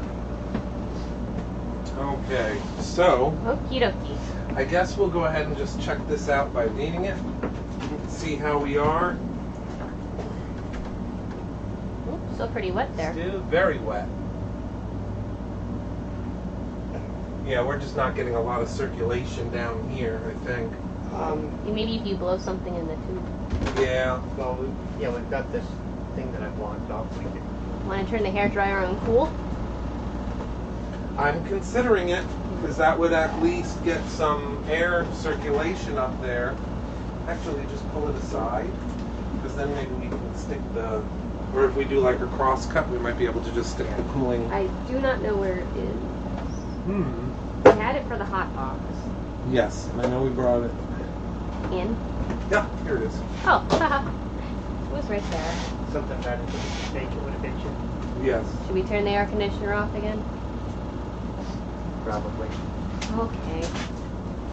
Just for the time being. And this is cool air we're going to be blowing in there.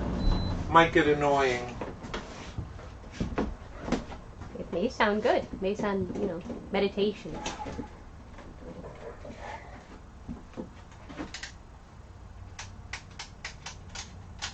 Is it not in all the way? There we go.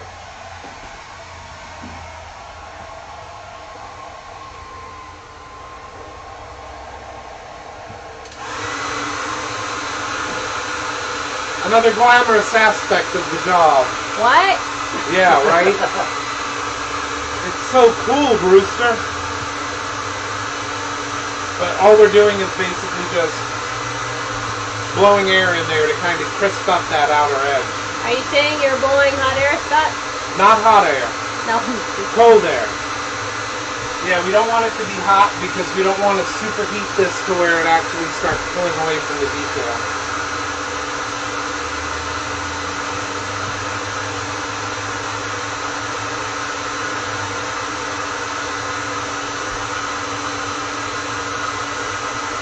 I wonder if that cookie dough is enough to hold this.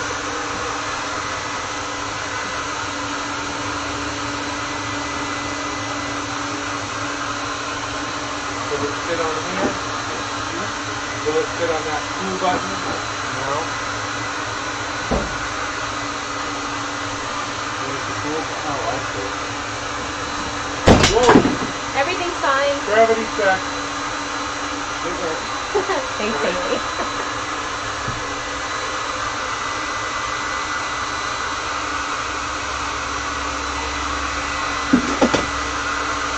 Warble.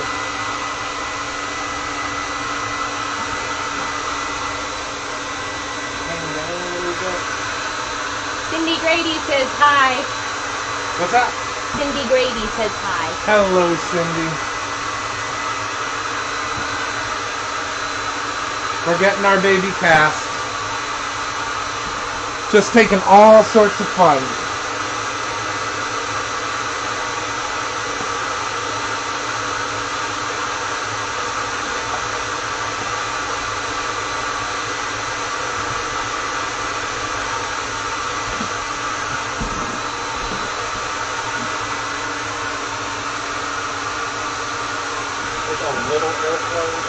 Yeah, I can feel it coming out.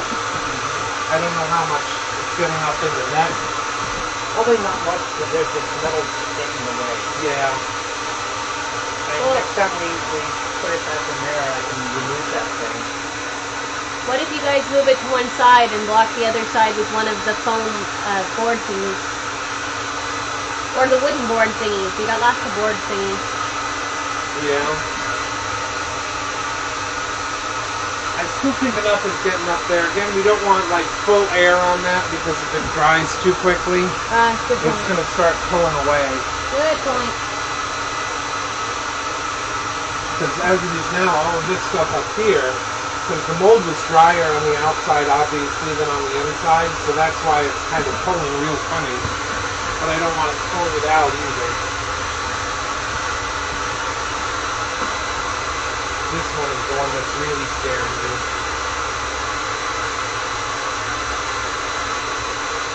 It looks like a rubber band almost.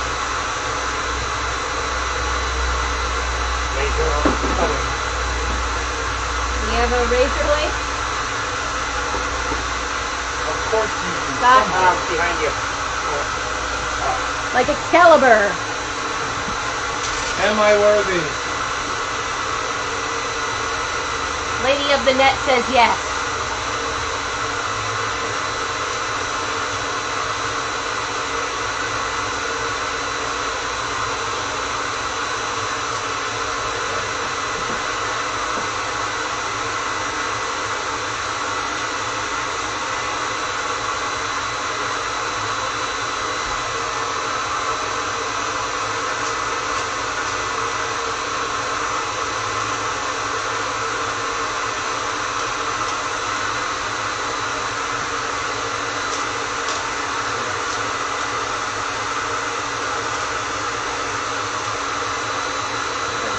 The reason I'm doing this is because with all that shrink on the top, it's pulling on this latex, and I don't want it to pull what's inside out, because then you're going to get distortion, especially where these holes are. It could literally pull the inside detail, kind of pucker it out. So even though it's unlikely, I'm still going to take this off. Plus it'll make it easier to handle.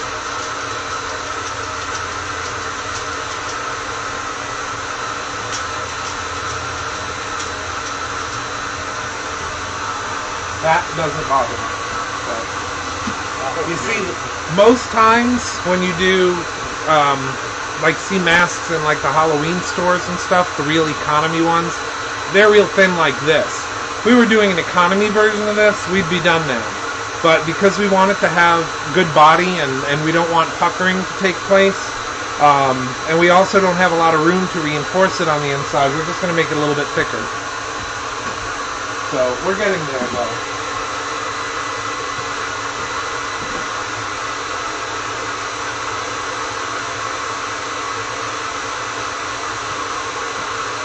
Okay, I'm just going to tilt this up and see how it's working. Yeah, already it's not dripping. Okay. So we're almost ready to turn this back a little bit. Give it just a few more minutes.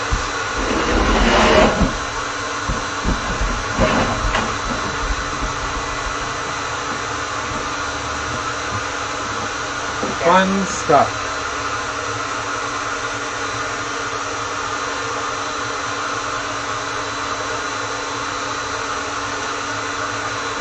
There's not much like amazing for us with this point, Cindy.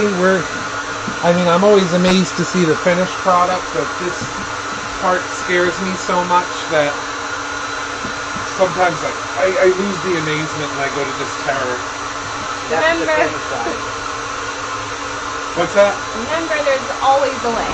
Yes. Like this is, for lack of a better term, the virgin cast. We have no idea what it's going to end up like. Right. This is kind of like the learning moment for all of us. Every mold that you make a first cast out of, I never quite expect them to come out right. Yeah. Because you have to learn their little tricks, their little quirks, their personalities. And quite honestly, and I'm not saying that this will be the case, but if this comes out where we're like, wow, there are too many flaws, or it's going to take us too long to clean it up, we could always, because we have such profile in there, this is a big hole. We might even be able to lay it up by hand. Where we're not necessarily having to handle it too much. We're literally just brushing it in layer after layer. But don't want to have to do that, but if we have to, we can. But we'll see if this works, and then we'll go from there. And then seaming. Yes. And seaming is a whole new thing, because when we seam this, we'll also show you guys how that works, and that's using a different material to patch all the little lines and bubbles, and if there are any flaws or something doesn't line up properly, we can clean it up with that. By the time you paint it, nobody knows. That's why when you're doing masks like this, never underestimate the amount of time that it takes an artist to do a mask. It's hard when we go into Walmart or even some of the stores in Party City or places that have latex masks. They have a $90 mask and people are like, that's too much money. And these things are being mass produced, usually in Mexico or somewhere like that. The masks that are made domestically, that are a product of the United States, this is how they're made. They might have more molds, but this is basically how they're made. So you see the time that it takes just to do a casting. We've been on it since 12:30, and we're at almost 2:30 now. 2 hours of this. So you do get what you paid for, though. A lot of the thinner masks, they'd be done already, but you get it and it kind of flops out of the box. Yeah. So this is what goes into making a mask. Carl So asks, can't you brush it in with the mold apart and then pour? With silicone, yes. With latex, what happens is by the time you start getting it brushed in apart, if you don't do it thick enough, or if you take too long, those edges of the latex are already starting to pop, and they're less they're less easy to do that. You can do that on something easy to get together, but on something like this, I'd be worried about it. That's one reason that we didn't do it this way. And there is the chance in the future that we do a silicone pour out of this. And I know a lot of the people that work with materials are like, oh my God, you can't cast silicone into a mold that's been used to cast latex. Yes, you can, because there's a great product called Inhibit X. And that product, when you brush it on a mold like this, it basically gives a platinum boost to your silicones, so they're not affected by the sulfurs and stuff and the ammonias and the latex. So you can cast silicone out of this. The reason I didn't want to do that in this case is because we've incorporated shrink into this piece. So if I were to cast it in silicone, which has like a 0.0001 shrink rate, it would be too big for Ted. We're counting on this latex shrinking 12%. So with the bodysuit, it's going to be sculpted basically at 7 feet tall, even though it's going to shrink down to 6.5 feet. All right, I think we're ready, Ted. And again, I hope all this information is usable and interesting. And Sydney Grady also said, just all I have seen so far is fabulous for me to watch. I watched Face Off a lot and met Glenn, have been fascinated for years. Yeah, and this is a lot of the stuff that you don't see on Face Off. It's so fast moving, but you don't necessarily see all of this behind the scenes stuff. No, generally on Face Off, when they get to this part, they pour it in and then everybody walks out going, ooh, sure hopes it turns out. Yes. And goes to bed. Well, on Face Off, you don't even do your own phone. No, on Face Off, not a big secret, but we didn't run the foam in the lab at Face Off. Though those were one thing that, there's just not enough hours in the day, because this stuff, when you do foam rubber, it's got to bake out for like 4 or 5 hours at a low heat. Plus the molds are wet when they get them, so we usually had to have them ready to go at 11 o'clock at night, and they would take them and the magic fairies would bring it back in the morning and say, your mold is done. So I'd also assume, but we did the molds, we created the molds, but then the foam we did not do. I'd also assume, although rare that anyone used silicone on Face Off, you don't want to be casting latex around silicone. Yeah, I did. You did? I did. There was one episode that I get a lot of grief for, and the thing is that I always honored what Michael Westmore said. Mm-hmm. So if you remember, I teamed up with Stevie on the Tim Burton-esque couples thing, and we did the masks, the face parts, and it's like he came through and said, you're not going to be able to cast this in foam, it's too thin. And he took my sculpting tool and he clicked on it and he said, see, the clay is way too thin on this. And I had done stuff in foam that way, but I'm like, point taken. We made the molds, and then before we sent it out for foam, running in foam rubber, I did a silicone first. So Stevie and I did up the silicones and had them just as a backup, and then we sent it out for foam. And that foam came back, and it was perfect. Those edges were so thin and fine, you could see through them. So we wound up in the end using the foam, but we did the backups just to make sure. Okay, it's looking pretty darn good. But doing silicone around latex does run the risk of inhibiting the silicone, right? Yes, yes. Sometimes even in the same room you have to be careful. It's because of all the stuff that they put in latex. And it's a natural thing, but they have ammonias, they have, sulfur is a big part of it. It stops it from coagulating. Like, it's a natural product, so it's designed to coagulate. I notice even in the shop here, we store the latex in a separate part of the shop than we do the silicone. Yes. And I do the same. And when you open one, make sure the other has been closed for a while. And we might need you to help just direct over here. Just let you know.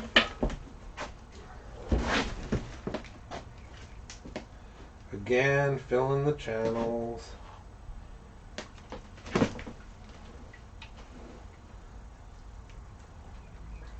Okay. And this is just putting in the coat of latex. So we do front, sides, and back. Whoa, don't drop it. Don't fall. It's okay. We need you. It floated. Yes. Like from it. It all floats down here. Okay. That's good. How's the front looking? Did we get enough?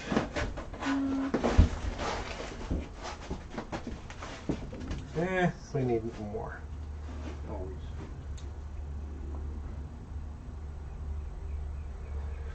Make sure we get a good healthy coat up in the bib area. Because one thing we will have to do is once we get the bib area cured, we got to do those famous snaps that he had on the suit. It holds the bib down to the bodysuit part. Do we need to rotate that around? So I'm sure we really haven't gotten a whole lot in the chin area. Yeah, we'll do that when we tilt it, but I'm talking about this back fin. Oh, do we have boy. enough in the back? Actually, I'm thinking we need some in the gills. Yeah? What side? Yes? I guess it means all of it.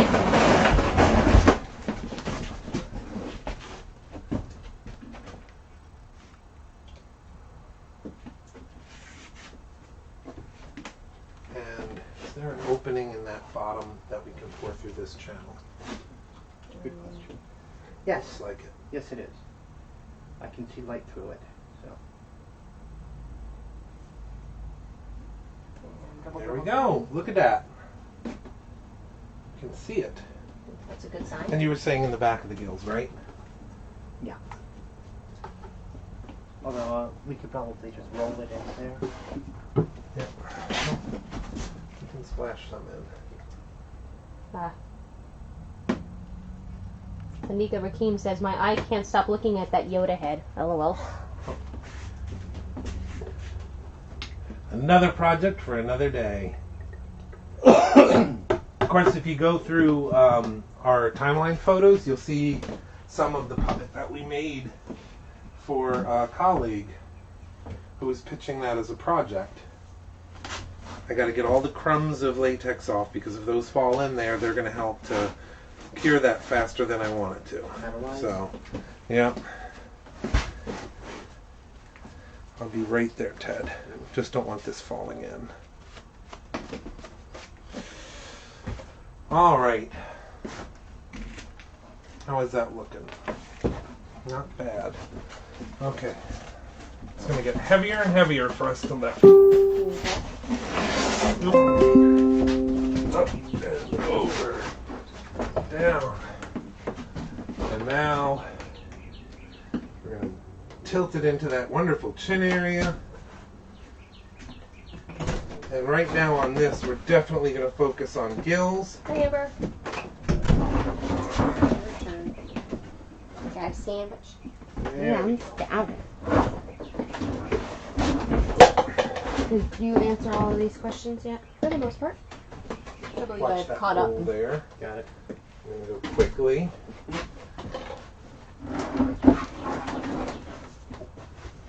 Are we going to move this out of the way for when we pour out? Yes, that's a good idea.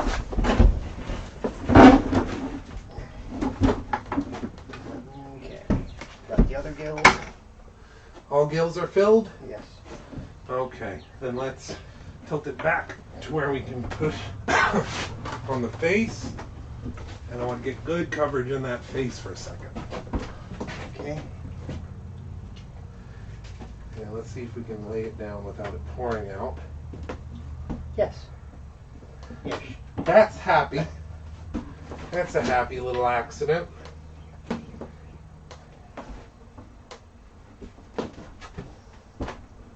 Oh, that's nice, right there. Okay, tilt it back this way. I like it. Almost there, guys. Probably. Might have one more coat Yeah? after this one. I was thinking maybe two.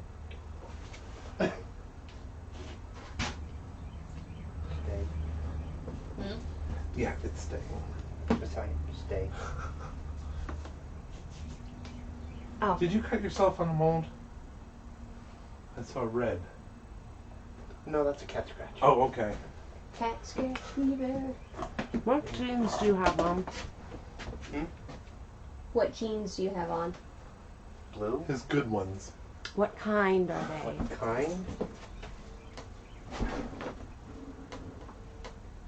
Are you jean Thinking shopping? Wrangler? Not sure. Someone having a sale? No, I found a different brand, Nice. Oh. but they're the right size. You definitely gotta get down in there. They're the work classic fit 5 pocket. Okay, there. Something popped up on my feed. Look down in the fin. Yeah. I mean, we're eventually going to want that fin basically solid anyway, right? Well, not necessarily solid, because we could always foam it if we needed to. Mm. But it can't be see-through either. Yeah. Oh, bugger. What? Oh, no. He sat and I leaned in a dribble. I think the problem is we're getting a lot of air bubbles in the fin tip. Mm-hmm. And now is the time to evacuate them.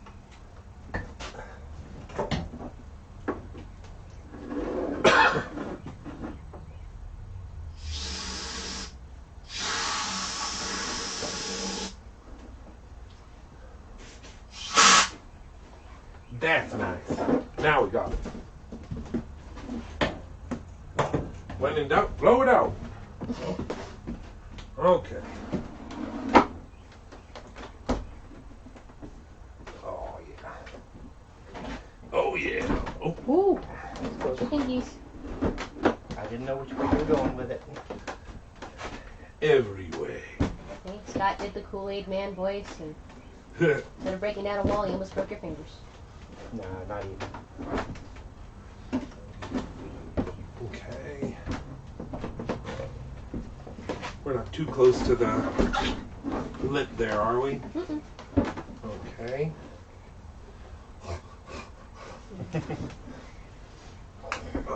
Doesn't help that I think we're now at about almost 90 degrees inside the shop. Maybe 87. Let's just say we're not. He's not the only one that was in a hot box. Okay. Okay, we're about ready to bring that back over, Chelsea. Okay. I have prepped the bucket. Okay, what side are we going to pour it out of? This side or your side? That side? Okay. Let's go. And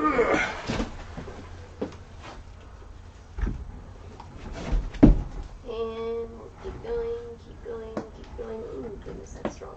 Keep going. Don't inhale too deeply. I'm trying. We're still getting dribbles. I'll let you know when it starts to drip.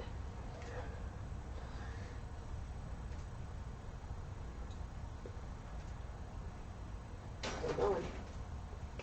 Ooh. Yeah, don't breathe too deeply. Yeah, I know it. Oh, okay. Still dribbling. Is it really? Yeah.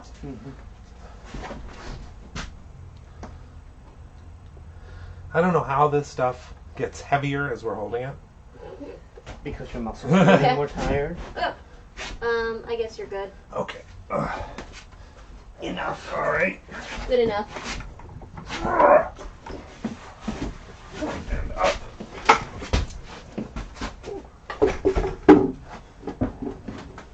I know it's going to on fire. Oi. Oi. Is your hand clear? Is now. Okay. Then that's good.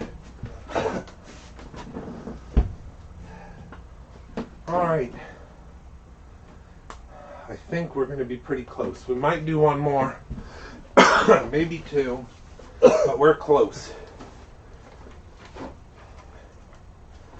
Again, we don't want to go too heavy, because then we're going to lose any and all emotion out of it. In other words, we want him to be able to open up his mouth and close it slightly.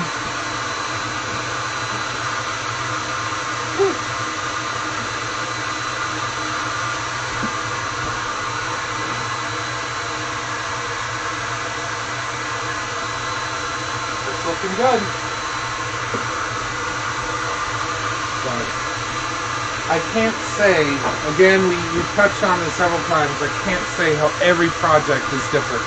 Everything is going to have one of those things that comes up that make it totally unlike anything you've done. So it does require a certain amount of adaptability.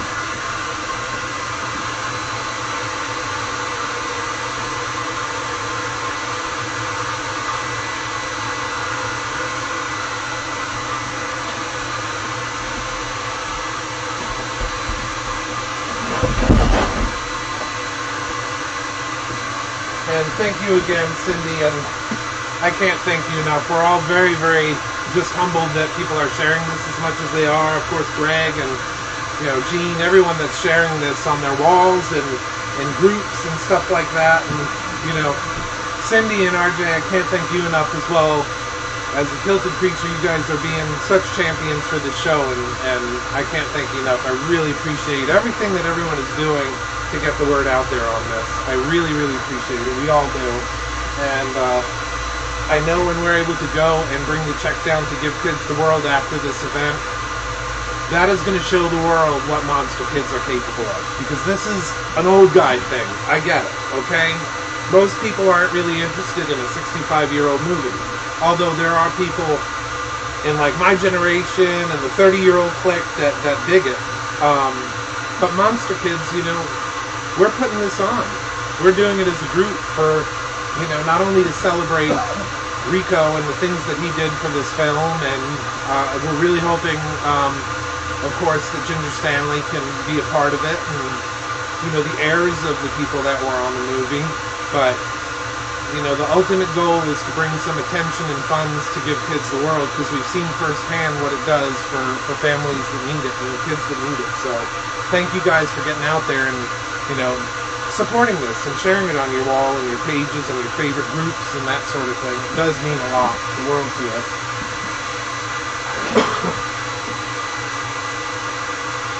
It's still weird that you can feel this mold and it's damp. Very, very damp. It's absorbing all that ammonia. Yep. All over again, it's getting wet. And it soaks it in. Because you remember how dry the outside felt? Yeah. You feel it now. It's back to being humid. Yeah. Yep. It's bizarre. It's doing its job. It smells like happy. It smells really strong in here.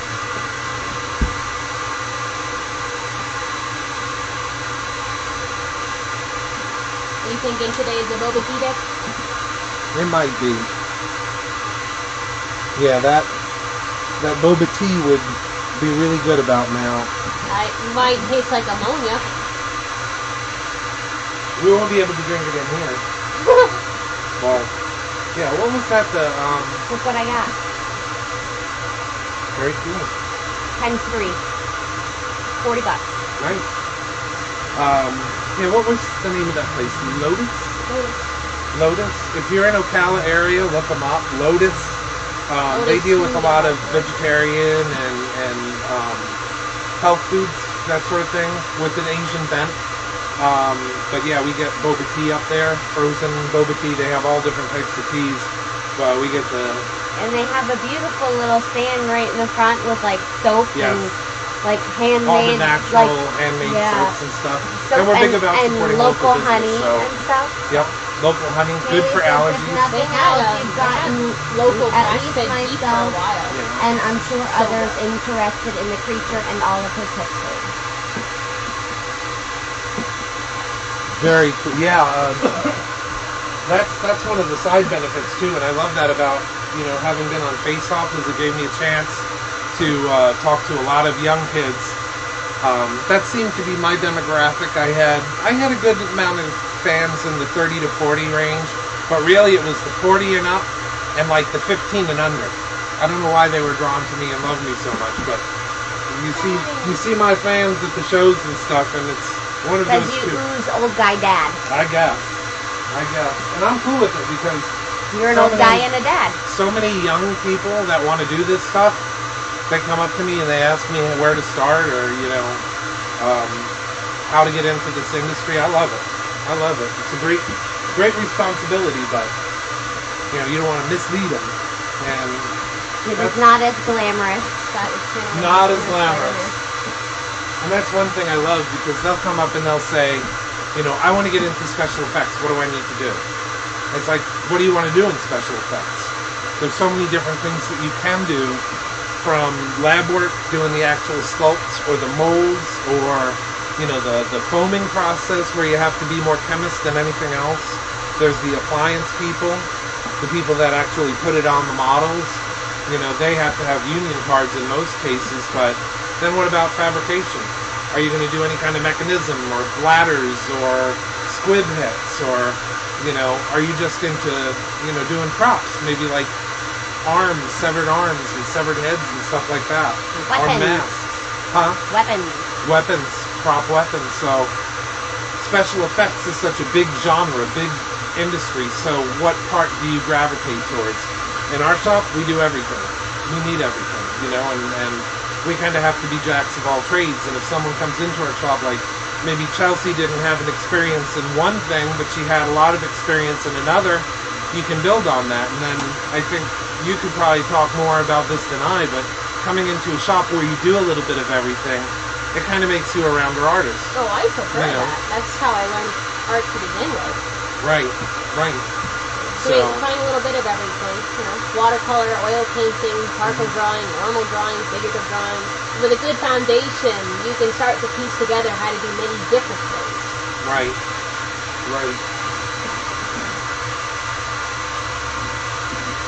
The dripping is definitely slowing, so we're almost there, I think. And we have had some, thank you, Haley, I appreciate that. But we have had a lot of interest lately, especially, people wanting to come in as interns and stuff. I'm sorry my responses have been more delayed, because we've been doing a lot more of the administrative end of the show and the business that we run. Because the Gill-A-Bration is like one part of our business. We do I need a secretary. prototypes, and we're working now doing heads for Migo and different things for customers all over the place. So we have to fit that in sometime. But then we have all this administration stuff that we're having to do with emailing and contacting businesses, contacting vendors, and that we basically have to do during the day. So we're spending a lot of our days working on that, and then we have to come out to the shop after everyone else goes home from work. We got to go out to the shop and work for another 5 or 6 or 7 hours. We do the creative portion. Yeah, we do the creative portion then. So if you have sent me emails about interning, we'll definitely get back to you. It's taking longer than we thought to get all of our ducks in a row. We thought last year, after we finished with our big project over the last 2 years, that we'd be able to take on a small number of interns. And so far this year that hasn't happened. We've just been so busy with the other parts of the business. Because it takes time to interview Yes. and vet vendors and decide who you want to take and who you don't. And just understand, we look over every vendor's app that comes through. We look over your websites, your stuff like that. We get to know you as a vendor. Because we want to know where to put you in the vendors area as well. We want to put you in the right place. So it's a lot of work just with that. And then sponsors. Amber knows more about that than anyone. Hours she's yesterday going out getting contact. Yeah, just getting the right people to email to or call. The money is out there for events like this. Companies want to support local events, but it's finding the right people to get it to. And then we found out about all these grants that were available as long as we could get it in by last October. So we missed out on a lot of grants that would have helped us out a lot for this event as a local, tourism booster. But it's hard. This is a whole different set of muscles that we've ever used, because mostly we're artists, and it's already a stretch to get us to do stuff like monitoring our taxes and profits and losses forms and all that stuff. But now we're having to do more on the side of the show, and Omar's doing a lot. Don't get me wrong, I don't want to make it sound like he's not. Omar is a huge help on the Give Kids the World end, but there's what we have to do as well. So It's going to be a big show, though. It's going to be wonderful. And we've already got, I think we're almost ready to break 400 people that are watching the Gill-A-Bration page on Facebook. So please share that as well. Share it with your friends. You don't know how many closet creature fans there are out there. And that could be a big help in pushing us over. Because the bigger this is this year, that's more clout that we have for doing this in following years. And we're wanting to, because next year is the 65th anniversary of Revenge of the Creature. And we're going to start bridging that into just a good, honest monster con. Where it's not just creature per se, but we start recognizing some of the other classic monsters and some of the monsters maybe even from the 80s, the Freddy Kruegers and that sort of thing, to try to build it up and make it bigger. And, maybe we can turn this into an East Coast Monsterpalooza where we have more guests and panels and shows and demonstrations and all that stuff. But it starts somewhere, and that's where we are now. Growing this. With your help, too. Okay, I think we're ready to take a look at this again.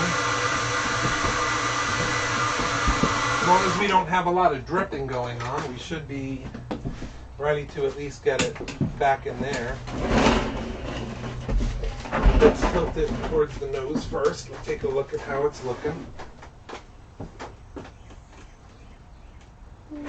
Little drippy. A little bit drippy still. Mostly on the end of the fin there. Okay, so we got to tilt it up, turn on the fan a little bit longer. And I know this is the very personification of watching paint dry. I'm sorry about that, but this is part of the fun. Haley said it becoming a bigger show would be an amazing thing. Yes, because we definitely want to bring as much as we can into it. And I don't know how many people, I guess it's not going to show us how many are watching currently, but what would you guys even think about, like we get with Rocky Horror Picture Show, how they have the shadow casts and that sort of thing? I was thinking about incorporating in maybe classic monster stuff. So instead of just like Rocky Horror, which would be cool to have there, don't get me wrong, but have scenes reenacted from certain horror movies. Like, you come in costume, and we have a shadow cast that either acts along with the movies that's being played, kind of like they do for Rocky Horror Picture Show, or something along those lines where we act out little mini scenes. And who says it needs to be just classic monsters? I think it would be funny as anything to have like a young Frankenstein shadow cast. Heck yeah. Yes, please. Stay close to the candle. Because we're big nerds that way. But again, you guys kind of determine what we do, and there's only so much I'm going to have as far as ideas, but then you bring me an idea that you like. That's kind of how our relationship started with RJ Grady, Tilted Creature. He reached out when we were posting this stuff and said, what does it take to be at the show, either a performer or whatever. And I had seen his stuff, and Tilted Creature, if you haven't seen it, it's pretty cool. It's, he's the Tilted Creature. You can't miss him. But then he has classic bagpipes with kind of a rock vibe to it, and all these different songs that he does. If you look on, he has an album now with one basically dedicated to each of the Creature movies, and it tells the story from the Creature's perspective through music and lyrics. So, we love his support, but if he hadn't come to us and said, I'd love to come to the show and then, take a look at what he does, it's a cool addition to the show because it's another facet of entertainment for the whole thing. It's definitely got that classic vibe.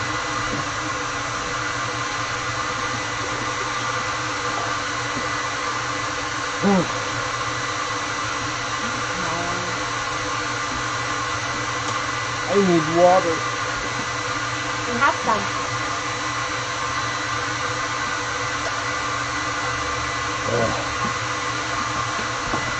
This is definitely a workout, though.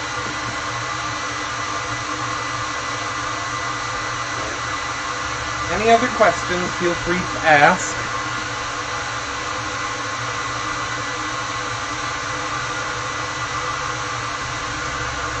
Yes, Haley was saying that Chelsea does some of everything. Absolutely. Even here, we have, I was showing her something. Oh.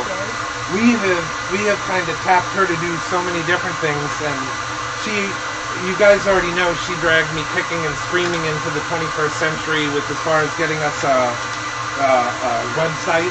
You were instrumental in getting our website set up and getting that started. ScottSpencerSculpture.com. Scott Spencer Sculpture Studio, isn't it? Yep. Oh, I don't even know. Yes. So she helped us with that. She helped us with the painting for the Gill-A-Bration, the main design for the program and everything. And it's like, I was thinking about, who could we get to paint this? And it's like, you're so close to a situation that you don't think that it's right in front of you. But I'm like thinking, who we could hire to do this painting? And then I was thinking, Chelsea's right here. She's a part of the group. It's ScottSpencerSculpture.com. Well, how about I Yep. studio at the end? Yep. So we tapped her to do that. Another project which I can't really talk about yet, but it's coming. So keep your ears tuned. There's going to be a debut, I believe, if I'm not mistaken, at the Gill-A-Bration. But there's a cool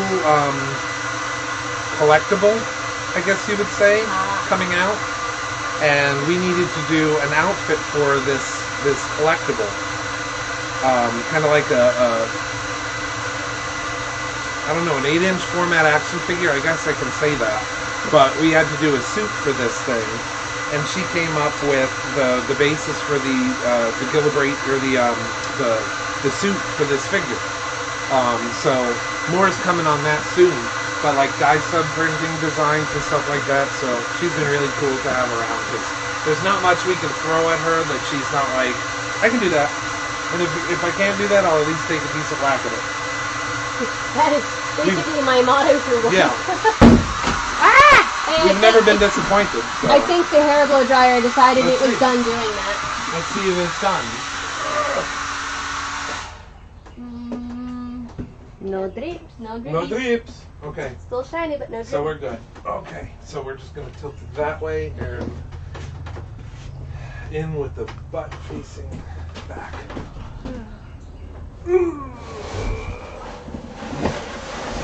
Look at that. Shiny. Yep. No cup.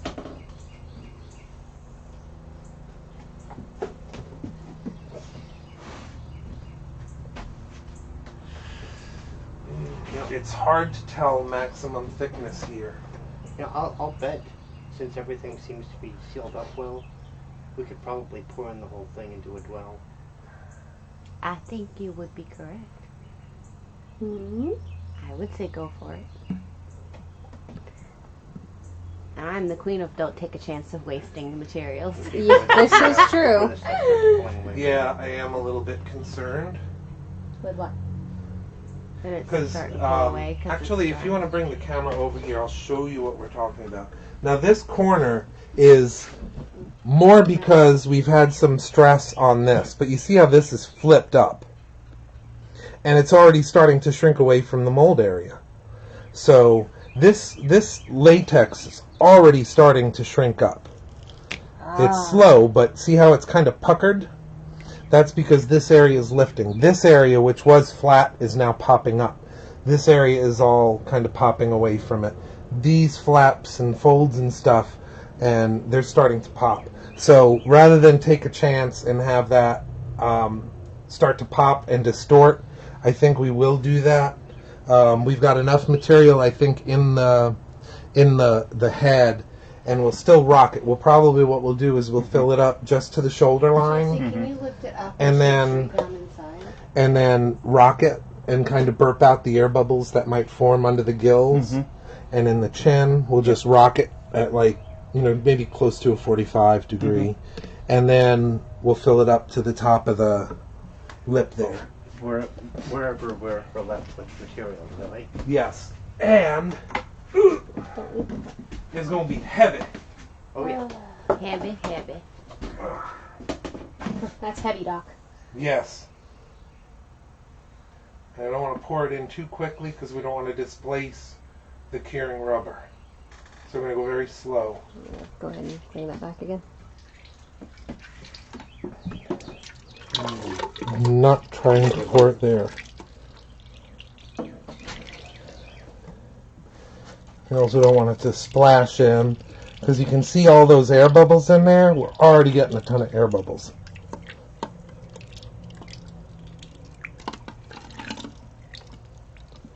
Some of those are just unavoidable, but we don't want to add to it too much.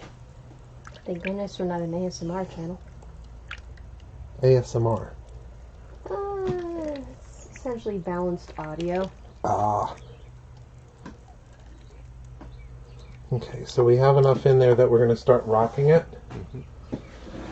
Stand by. Let me take this off of here.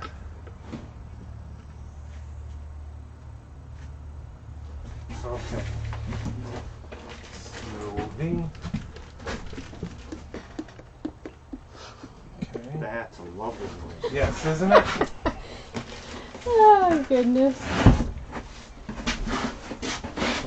Don't fall out the door again. Yeah. We might need a little bit more in there. I noticed you said Again. Yeah. People are going to comment on that. Poor Ted fell out the door at one point. It appeared closed, That's when I first although started it was entering. not closed. And the door popped open as he was kneeling on the floor next to it, and he went out backwards. And it took his shin. It beat up his shin quite badly. Which leads to the conversation, you should always keep a first aid kit in your shop. Yeah, we did after that.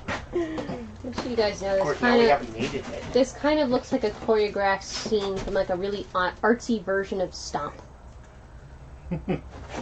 Nobody's banging on the trash can.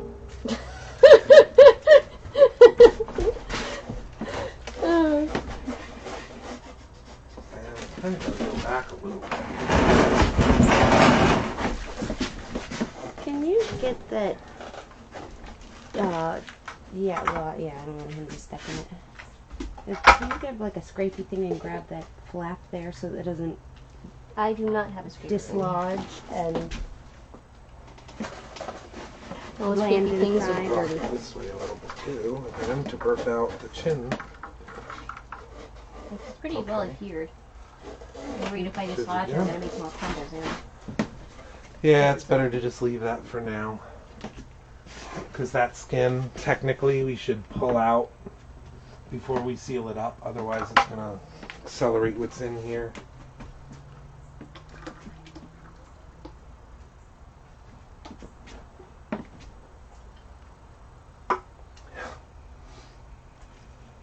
$5 gallons in there. And it just almost reaches the top. Yep, we'll have to rotate it a little bit and rock it around that edge.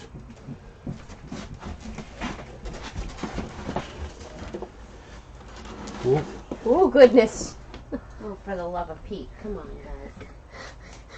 That's good. That's good. We don't It's a want to- heart-pounding thriller. Nobody expected this. Nobody No, expects Scott this kind did of that. position. And covered himself and his entire Forward. lapular area with Lapular? Is that a thing? rubber when we were I doing like one it. of these. There we go. And just run it back a little bit. Listen, I love making up new words. Yeah, we're still getting rise in the tail, in the fin. Creatures setting everyone's mood in the background. Probably not after this one. The horror.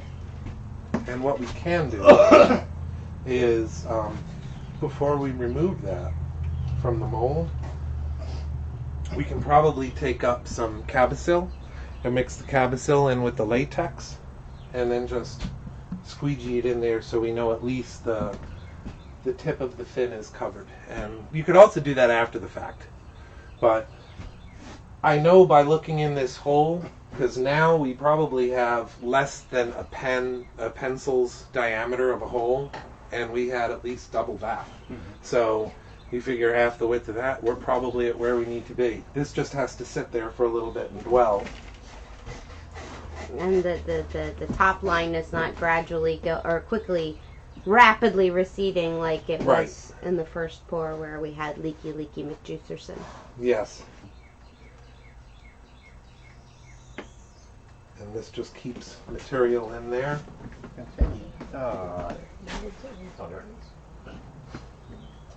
What happened was, Get some of this and just pour. you probably wouldn't need to. This is filling it up pretty well. Okay. This has become a latex paddle, though. Yeah, that's almost there. Almost there. So this will probably be our last well, technically. And then by the time we let it kind of do its drain thing, we tip it over and get all the excess out.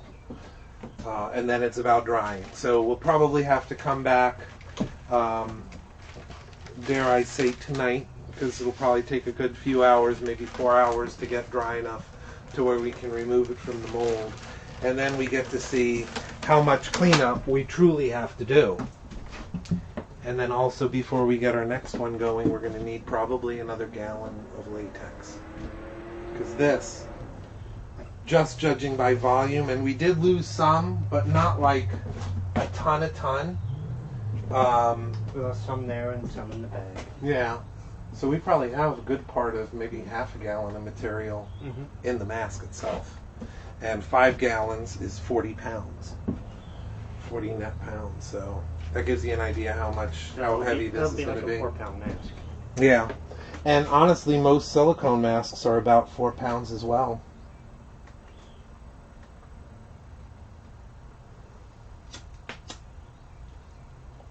That is true, Haley. Sometimes I do miss the jokes because I'm so fixated on stuff and it goes over my head.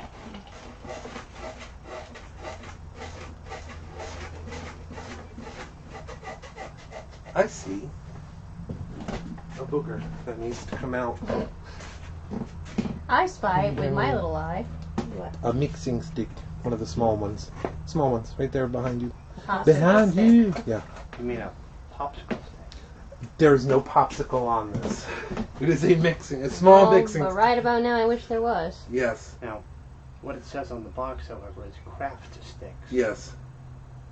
I don't want Kraft macaroni and cheeses on that though. A booger. I don't want Kraft macaroni and cheese, Can you- period. can- Let alone wait, on wait, a wait. stick. Can you imagine, just for a second, Kraft macaroni popsicles? Awful, right? Kevin wants to know what's the gray tub behind you that you're draining the latex into. Oh. That is by Delta Shopmaster. It's actually a repurposed thing. We told the story earlier about Chelsea. You got that from a thrift store, right? Craigslist. Craigslist. Yeah. That's right. I don't think they make them anymore. They're discontinued, I think, because I tried to look up exactly what it was before I bought it. You know, do your research before you buy. Right. I think it's a dust collector for woodworking. So you attach, there's a port back there where you attach a vacuum hose. Like a shop vac. Like a shop vac, and then it sucks the dust into the chambers that you can then clean out later, or it just goes right into the vacuum.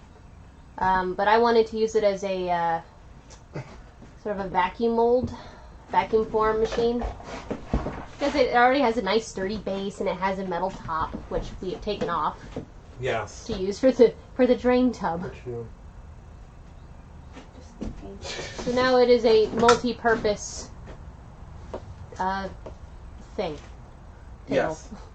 Well, I promise one day we are going to get to it and convert this over for you, because there's definitely, originally you wanted to make it that vacuform table, and we looked in, there's some very interesting plans online that you can get, but one guy was using pegboard, another one was using something else.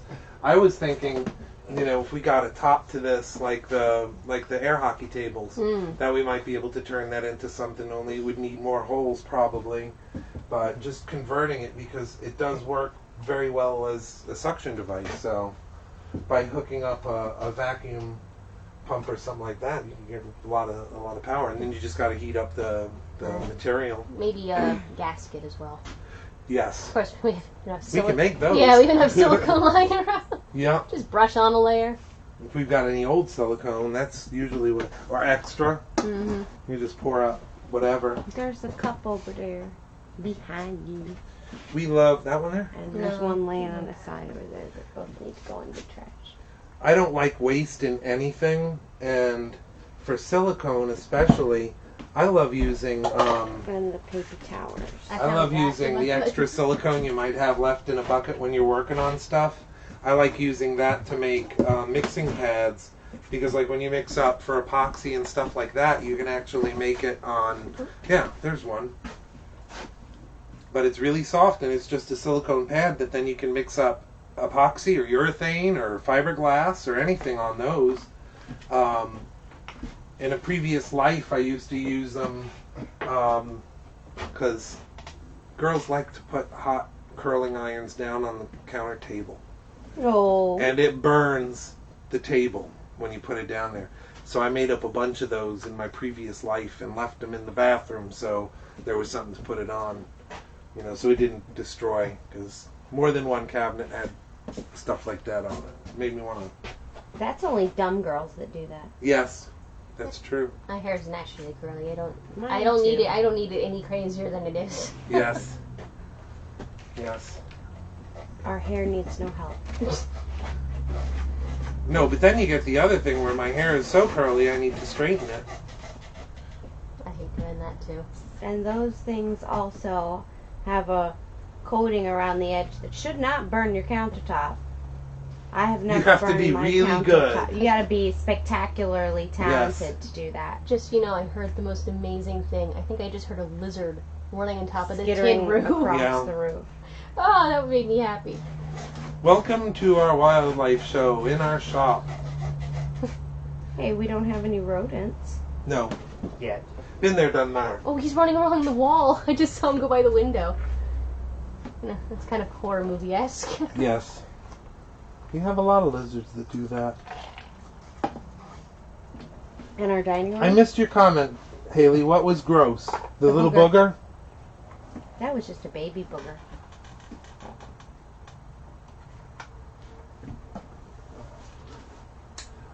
We are going for a green, Kevin. We're going for, like, if you don't, if you look up Creature from the Black Lagoon Life magazine shoot, that's kind of the color scheme that we're going for because it's kind of the most iconic and everyone knows. I would not hate the idea because I did a Walking Dead makeup like this one time, where we took all of the basics of the zombie makeup, but we did it in grayscale, kind of like the comic book. So we did it more like a comic makeup. And this would be a cool thing if we did it in the black and white, do it as a black and white makeup. That would be cool. But the first one, just because of what it is and the iconic nature of Oh, it, Haley was grossed It's- out by it's the all- macaroni and cheese puffs. it's all going to be, the green color, the moss green with...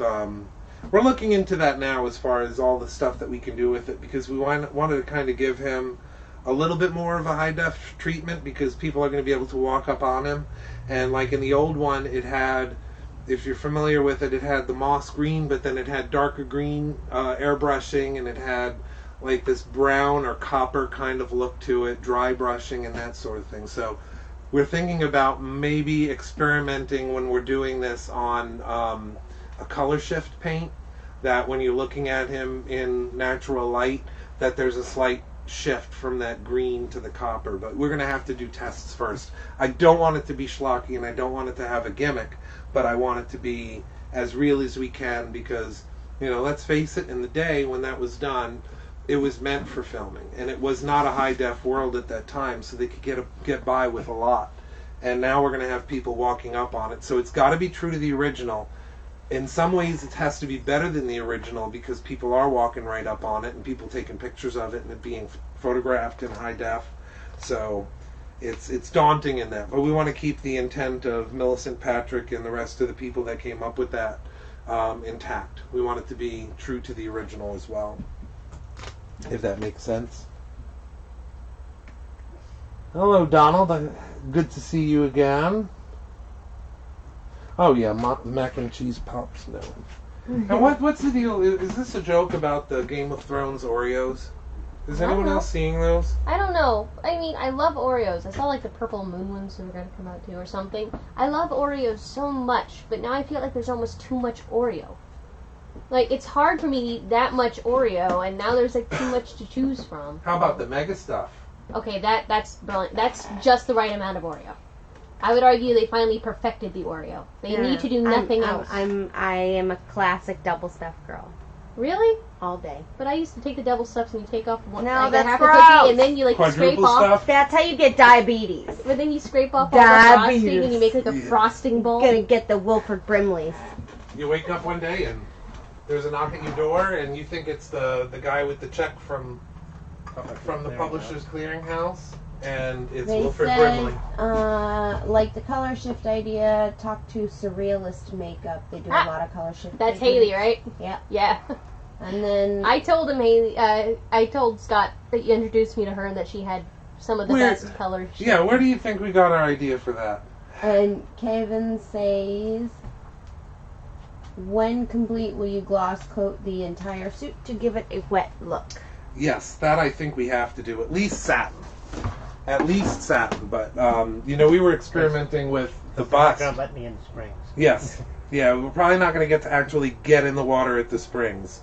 Plus, I wouldn't want to put... Your mother says not the diabetes. Yeah. I wouldn't want to give Ted too much of a chance to actually get bit or eaten by the wildlife down at the shores at the Silver Springs. But we The are... actual creature. Yeah. So I think we're going to be wetting it down. And there's a great product. I don't know of a competitive product to this. I think you can pretty much only get it from Smooth On. But it's called Uracoat. And it's a urethane-based material, but it coats latex really, really well. So we'll probably do a sealer coat with the Uracoat. That'll give it a nice, healthy shine. Because even on this one, when we were prepping it, it looked very dry, obviously, because it's a sculpt. But then we hit it with the sealer, and it had a wet look to it, and it popped it like 10 times. It was just awesome to see that. So I think it needs something, even if it's just a satin spray that we do over it. Something to, tie it all together and make it look more realistic. You think we should try and figure out what sort of Oreo they're going to do next? Because obviously the sky's the limit. I think bacon peanut butter Oreos. I think they're going to make that one day. I don't know. I think they'll probably jump on the maple chicken wagon. You think maple chicken? Listen. What about chicken waffle? Chicken and Oreos, waffle yeah. with a hint of maple, which, by the way, Lila is so against. It's not even Yeah, funny. I'm not for either. She saw a commercial, a chicken and Yeah, I waffle saw commercial, and she was like, "Mom, I saw a commercial with chicken and maple syrup, and that's just wrong and gross." We're almost there, guys, as far as this dwell goes. I can see that it's already starting to get thicker where, it's touching the curing latex or the drying latex. And this is actually a good example I can show you. Let me see if I can get it around here. There's a net. It's trying to get. How clearly can you see on that? Can you tell that this is like an eggshell or an ivory, and then this is more white? Yes, you can. And you see where the new stuff is up against the old stuff, how it's starting to already kind of the moisture and everything, because the ammonia is already coming out of it. It's kind of super casting it, so it's curing a little bit quicker around those parts. The bubbles aren't really a concern to me. I do want to keep, getting material in, because we're right at the edge of the detail here, but I want to keep a wet coat in there. By the time we get it back on the rack and turn it upright, all that's going to drain out. If that makes sense. I'll set this back up. Sure. And Haley, I would argue that Oreos and FX they go great together, but that's mainly because we usually skip lunch when we're doing this. So, about 3 o'clock, we all do start to just talk about food. Yes. I'm hungry. I want a boba or something. I made a sandwich. Well, I had a peanut butter and chocolate peanut butter sandwich, so I those doubled on the are peanut the butter. best. Where's my sandwich? The Jif chocolate silk. I think once I did try I like a can't peanut eat butter, anyone on chocolate, and this. marshmallow sandwich. Mm. Okay, I think we're pretty much ready to get this poured out. Because there comes a point of diminishing returns where you just actually start to get a skin on the top. You don't want that. So Did you want to cut that off? I'm thinking about it because it's not doing us any damn good at all. Pardon my French. But it's actually getting in the way now. We'll probably grab something to eat when we're done, Haley. Yeah, we're going to take a break here in a little while because we're just not going to be able to get much further along But, because it's got to dry for so long. with a lot of this work, you can't actually walk away. No. Once you start, you cannot stop until it's done. Otherwise, you're going to mess everything up. Because of pot lights, lines, and drying times, and all that nonsense. All right, so we got to angle this. This one's going to be tough. We're going to have to leave it in the barrel. Mm-hmm. If you want to angle that under it, you don't have to like hold it up the whole time, but just move it as far as the target goes. Okay, I'm adjusting. And you'll have to bring it up a little bit to start. To see where it's coming off of. I see. And then follow it down. Lower, lower, lower, lower, lower. Oh, it slipped there. What's slipping? The bucket's slipping. I mean, the thingy. Yeah. The thingy dingy, the orange thingy, the metal Once I bucket. can get a better grip here. There we go. The can. That's what it is. Right. We still have about 2 milk jugs Okay, worth in there. that's good. Let's go ahead and tilt it up again because we've evacuated most of the weight now. We'll see the difference that made. Mm-hmm. I'm going to grab it. See, I don't know how much you can actually see in here, but where that dwelled for just a little while, all of our undercuts and our details are pretty much gone now. So now I know it's pretty much big enough of a thickness there that it's not going to be a problem. So, oh good lord, this thing is getting heavier. Hold on one second, let me get a better grip. Okay, coming down.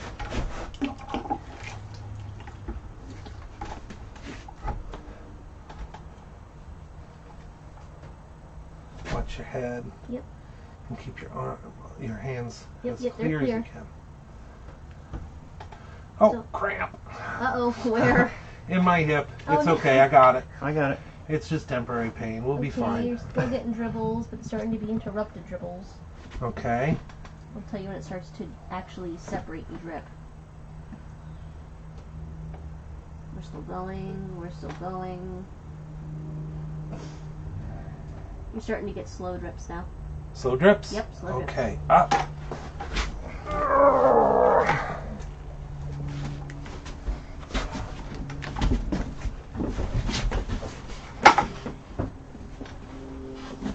Whew. Kerplunk. Okay. Well, we can measure that now at 4 coats and a dwell, right? Isn't that what we did? I think so, yeah. 4 coats and a dwell. I'll double check that.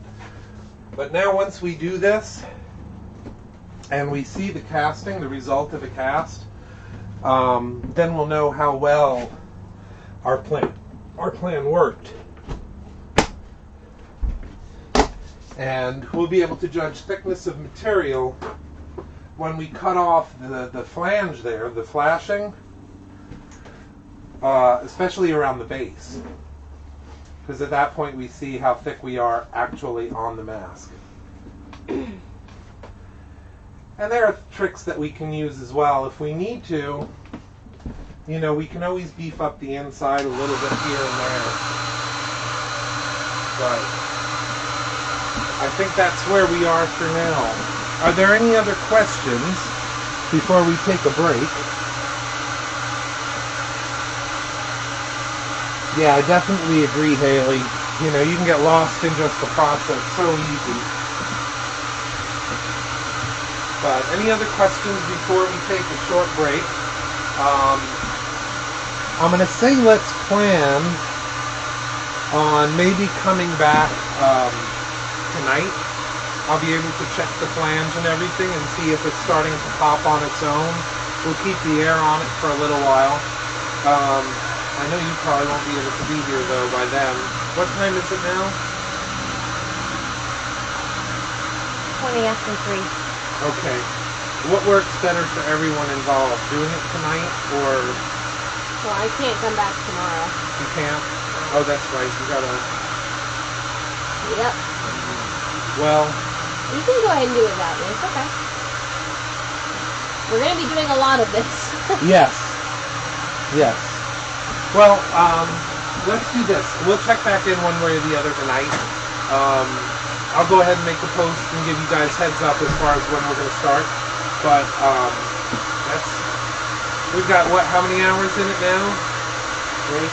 3 hours, 3.5. So it's been a day already. But let's plan on checking back probably by about 7 tonight. That'll give it a few hours to sit there and 8 to really kind of dry up a little bit. We'll at least let you guys know if we're going to do it today or if we're going to push it to tomorrow. You guys will be in the loop. But yes, I agree. Despite my size, I don't really prioritize eating. But anyway, guys, please share this video, like it. Go over to the Creature page if you haven't. It's the Hearts of Reality presents Gill-A-Bration. On that now we have ticket sales, sponsorship information, and vendor tables. All that's on there now. And then what else am I missing? If you know anybody who wants to throw money at us and sponsor, send them our way. Yes, and thank you already. I have to thank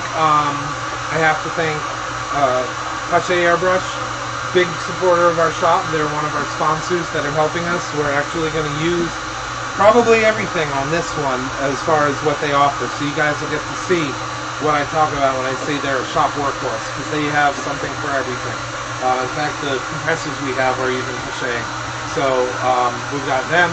I would like to thank, of course, Cutting Edge Sculpture.